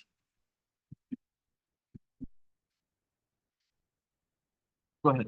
I have a question, but it's not in relation to any public comment, but it's really maybe definitional on page 6 of the ordinance.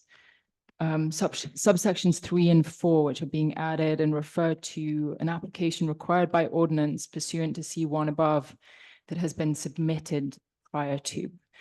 Should that say, or does it mean to say deemed complete? Would it be beneficial to replace it with deemed complete, or is it clear that that's what that means?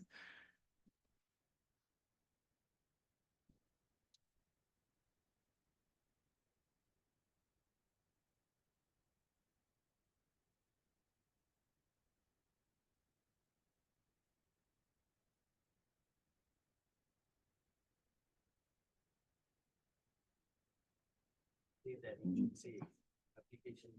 Deemed complete. I mean, submitted, I think under the land use law, you know, the provision is understood. It's when it's deemed complete is when it's considered submitted and subject to the time of application rule. So it might be just helpful to clarify that submitted means deemed complete. Yeah, I'm fine with that change. So that would be both sections 3 and 4. Correct.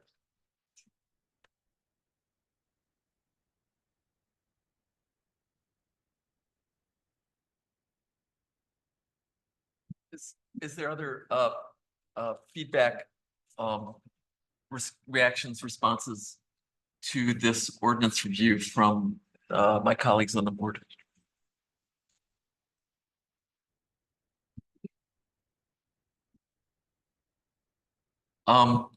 So what is the pleasure of the board on this ordinance? And our action is that would be saying yay or nay in response to passing it on to the township council for final action, correct? And that it's in compliance with the master plan.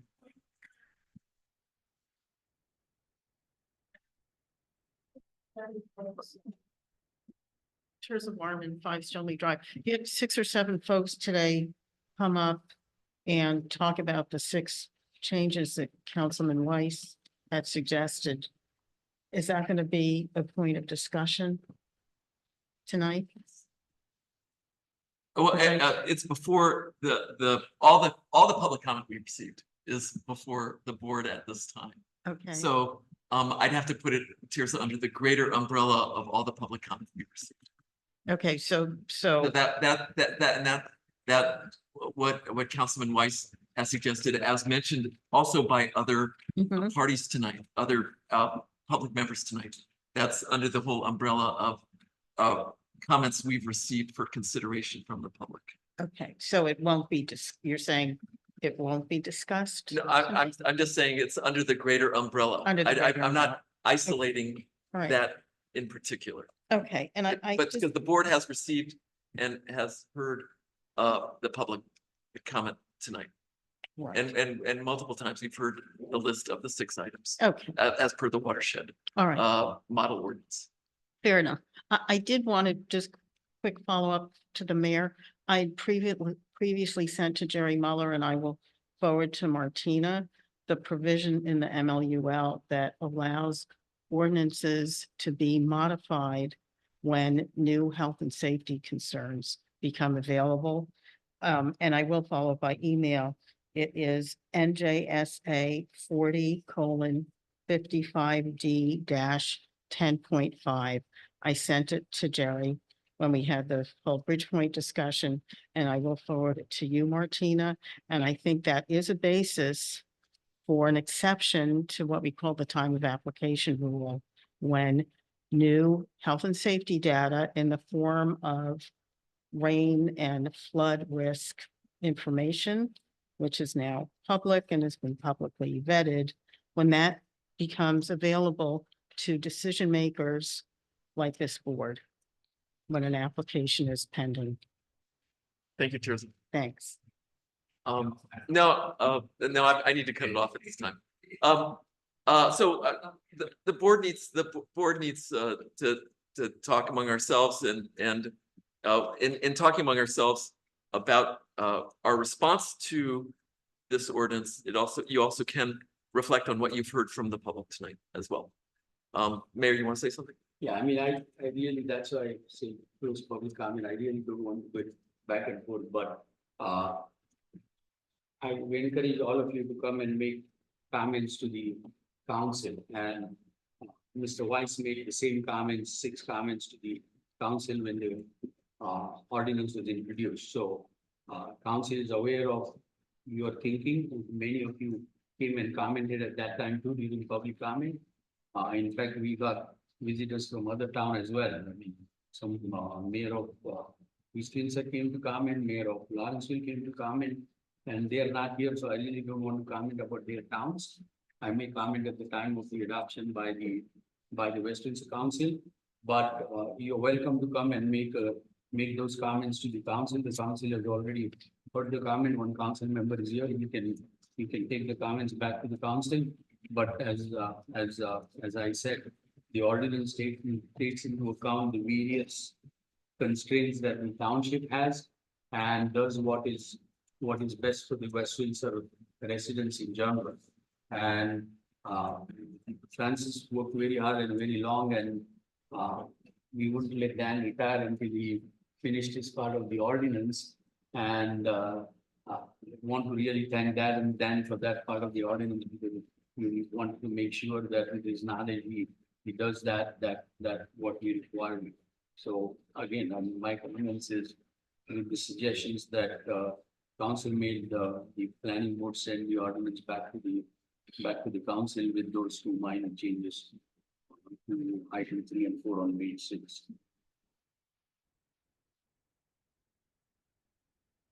Thank you. Are there any other comments or questions at this time for either Francis or in response to what you've heard from the public tonight? So at this time, I'd like to ask that the board decide what action they would like to take upon this ordinance. Is there a motion on the floor to act on this ordinance? Or a review of this ordinance to pass it back to the township council? Pass back from, so we That's, go ahead. Well, say it. And that it's in compliance with the master plan. You have to. So, And the suggestions that Martina made. suggestions that so Jodica's made the motion. Annis has seconded the motion. Discussion of the motion among the board members.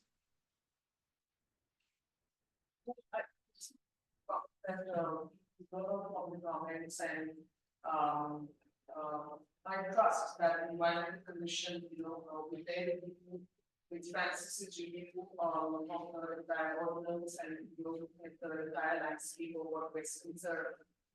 You know, what they're missing, I think that I'm satisfied with that. Other colleagues have thoughts or reactions at this time? Okay, so I've now lived here 47 years. Yet I just want to reflect on the last year of living here. I've lost count of the number of times Washington, I live in Penns Neck, I've lost count of the number of times Washington Road has closed down because of flooding and you know, storm events. I've lost count of, and yet I know, and you guys will put this back in my face, that it's because of the backup from the Millstone River that causes the flooding on Little Bear Brook, that causes the flooding on Washington Road at the tennis center. But still, these type of storm events have been more frequent to me in the last year. I was greatly moved upon the 6 to 7 deaths in Bucks County with the stormwater event. Yet I know that geography and geology and all that stuff in that situation is different. Yet it was a significant stormwater event that caused the loss of human life. I'm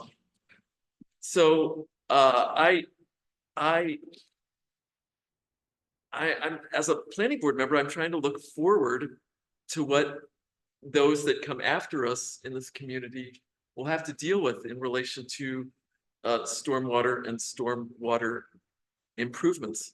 I have gotten familiar with the model ordinance that the watershed has provided. I've even sat through watching the hour-and-a-half webinar on the model ordinance. I will be voting against the passage of this to the council.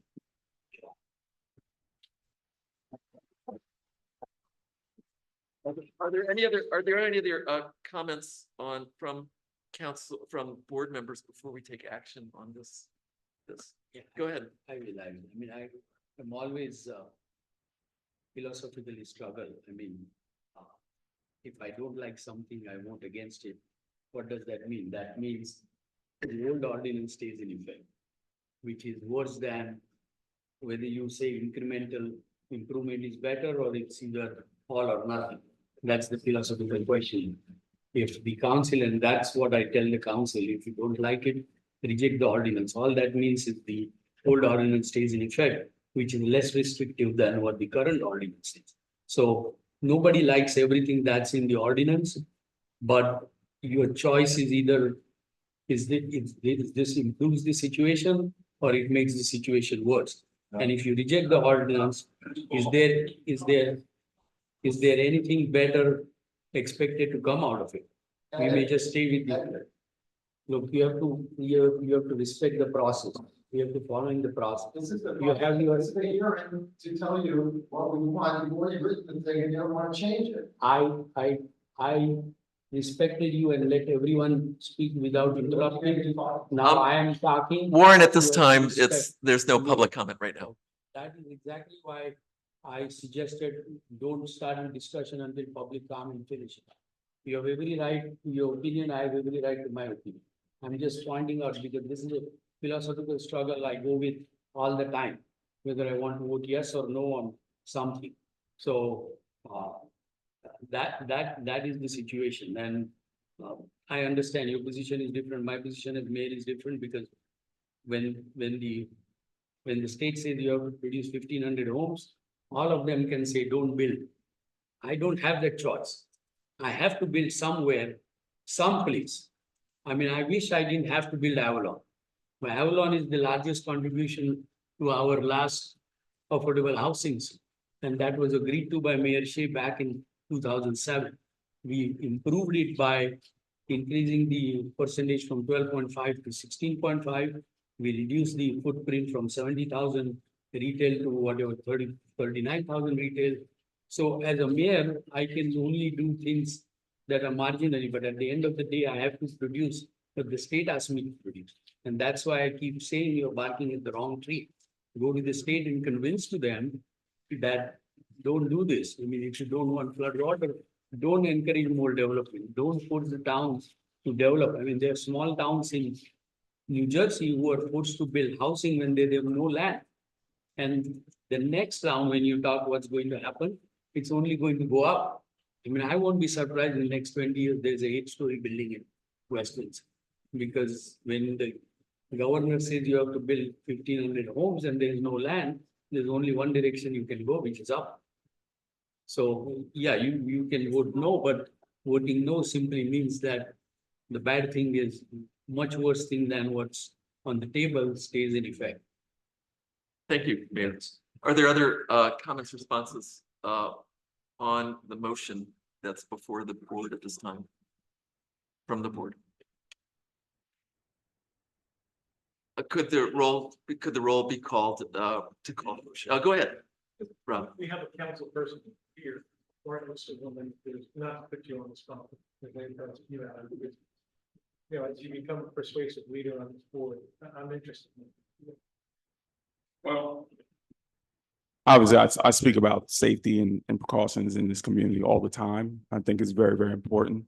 You know, two of my colleagues council colleagues are here.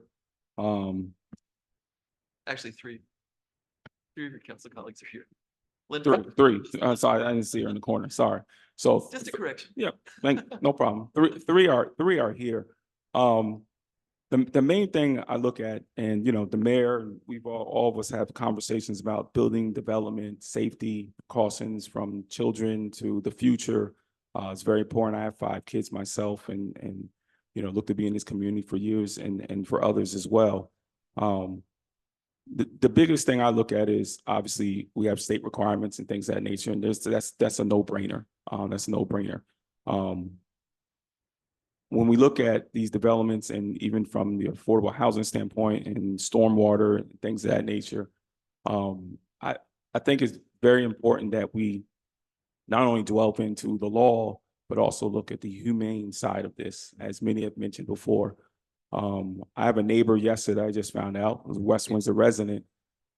Their truck was one of the trucks that was in a tornado Friday in Lawrence Township at the post office. And I didn't know about it because I was curious where his truck was. And he said, Martin, come take a look. My wife was there that day and she didn't get into the car at that time, thank God. So it's not about me trying to convince, because I don't necessarily do that, any of my colleagues. It's just, you know, we just need to do the right thing. And we need the right thing with this ordinance. We need the right thing for the community, not just for the present, but also for the future, as many have stated. So, you know, I do respect the expertise of our township engineer and the individuals who work in this township and do this every day for a living. I do not, but as a representative of the residents of this community, is our job, and as a planning board member as well, is to look at everything intensely. I think we have primarily done a pretty good job, the council, including Councilman Weiss and my other colleagues in the building here, to look through this and to verify things that, you know, need to be improved and things that need to be approved to make sure that the safety of this community is intact. So I'm still deciding, but I'm not going to say yes or no right this second, but that's kind of my response at this time.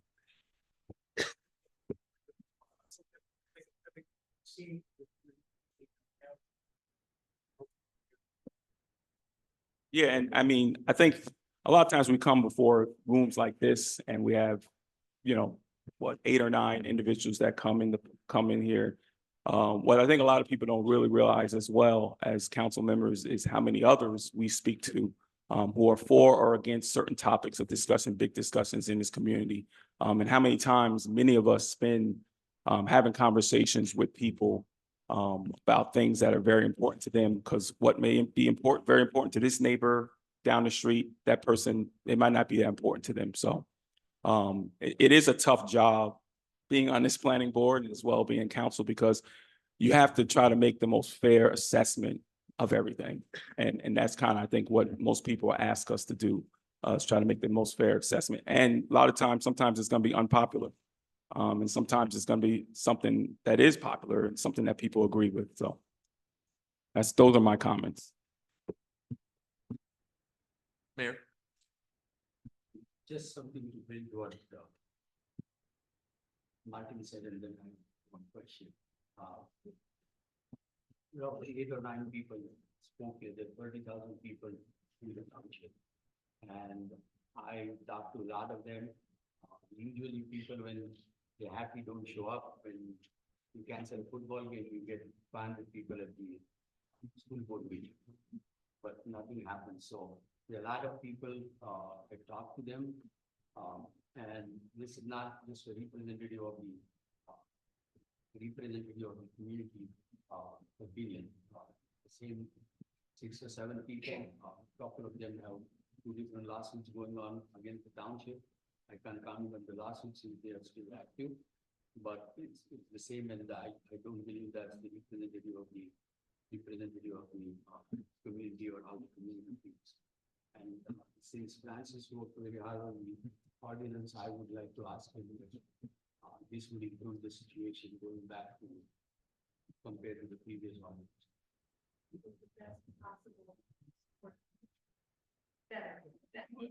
Francis, do you have a response? Mayor? Can you repeat that? Yeah. I'm asking, given what the requirement posted on the township based on DEP, would this improve whatever our old? Because if you don't adopt this ordinance, you keep the old ordinance, where this makes the situation better. Oh, just so I'm understanding the question is, if this isn't adopted and we continue under the current standards. Honestly, it's most of the projects that come to town wind up falling within the Delaware and Raritan Canal Commission review zone. That in and of itself triggers the state's review and having to comply with the inland flood rules, whether or not the township adopts this ordinance. So, but to answer your question, yes, the adoption of this ordinance would make things better in that it's accounting, it's basically making sure those few rare projects that don't have to go to those other state agencies are future-proofed by having the rainfall events escalated by that 36% for the 100-year storm to make sure the sites work for both conditions. Honestly, what's been coming since the green infrastructure rules were adopted, what we've seen at the local level, people think that single family homes are exempt from this. We've had probably at least half a dozen homes being built in the town that now have stormwater management, individual on-lot stormwater management features for single family homes required and constructed. And I don't think any of those have requested a certificate of occupancy yet, but a perfect example is right on South Mill Road, south of 571, where the county has that rapid flashing beacon crosswalk. There's 2 houses there that were a minor subdivision. One house is almost done. The other house has just started construction. You can see in the front yard of the one that's built, there's a sand bottom detention basin that's now in somebody's front yard just for one single family home. The house that's being built next to it is going to wind up with a sand bottom basin in the front and one in the back, just because of the change with them clearing trees, with them improving the grading. And the amount of impervious that's going in for the driveway, for the home, for the garage, and probably anticipate a future patio and pool. So it is what's in effect now is trickling down to single family homeowners. It's not the average homeowner who's in an existing home, which is what some of what the Watershed Institute rules are proposing, is that minor development, which could be a house addition, a garage addition, a big enough patio, could trigger someone having to do stormwater management on their property, in addition to the fact that their developments probably, because most projects here were approved in the 80s or later, there's probably already a detention basin serving that development. So some part of that is already having stormwater management in a facility in that area, whether it's maintained by the township or a homeowners association. So that's a bit of a rambling answer, but. Actually make the point much better than I would make it, that we should look at homeowners too and making it stricter and without much payback to the community.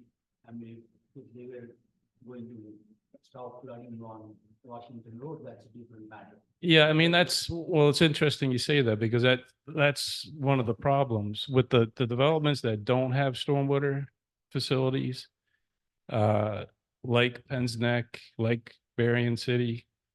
Those communities are so small and dense that I don't know where people would put a stormwater management feature. And some of those areas, I think more so in Penn's Neck, the soils aren't the best. So the idea of just stick something underground probably wouldn't work very well, because the groundwater table's high, or it's a clay type soil in that area. So that would be, for those homeowners, that would wind up probably being a hardship, trying to do something like that. But I do also want to put out there, I don't know how many are aware of it, but the inland flood rule is one of the current state administration's changes that's coming as a result of their concern about climate threats. And there's another change coming. They call it NJ Pact, Protection Against Climate Threats, the Resilient Environments and Landscapes. There's another round of rule changes that are coming. What they're going to go after in this next round of rule changes, which I think are going to be introduced sometime this year, is the volume, controlling volume rates, not just looking at the peak rates. So as Mr. Lee commented, being concerned about volume control, that's going to be in the new rule. They're going to go after redevelopment projects.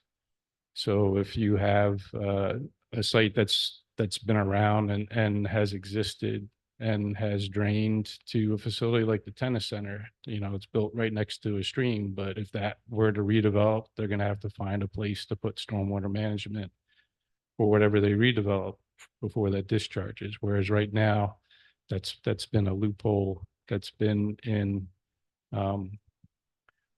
the state and local codes throughout the state.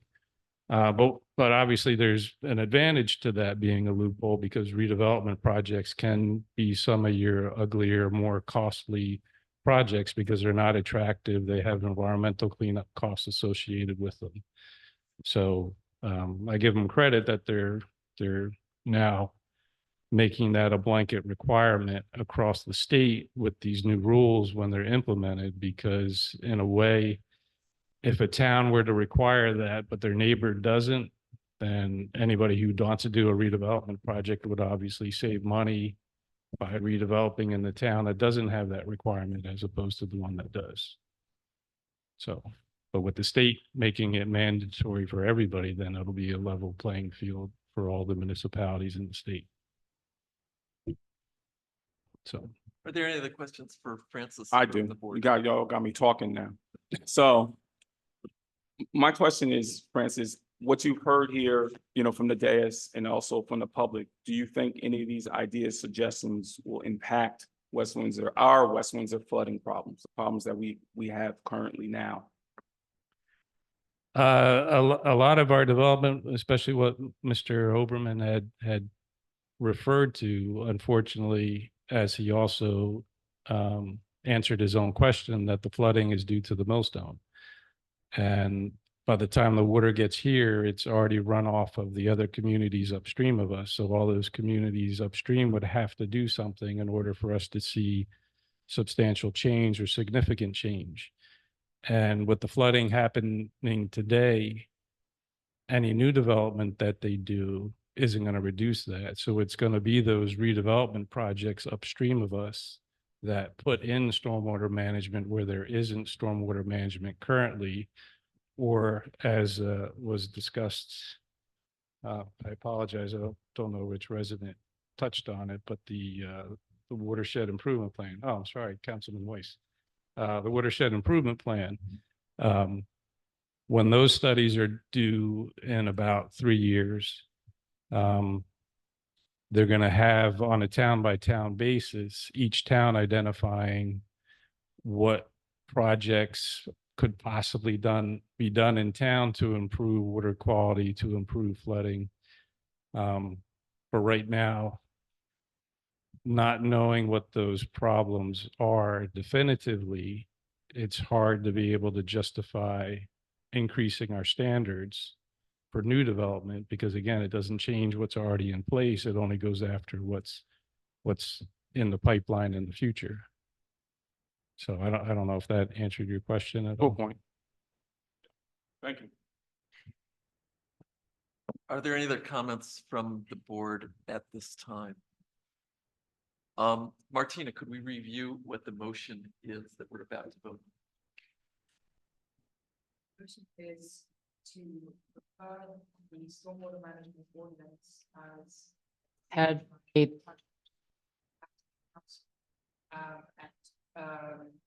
to recommend its adoption and that it's consistent with the master plan.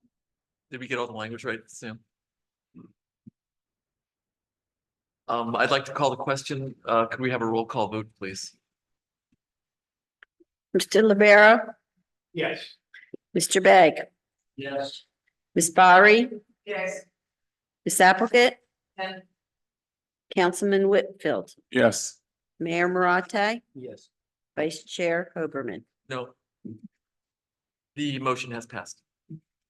And that ends our agenda for tonight. Sam, when's our next meeting? July 17th. Thank you, public, for being here tonight.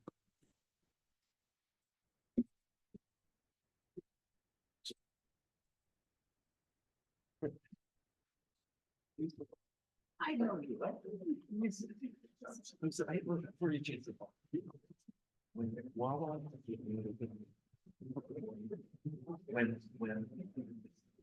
like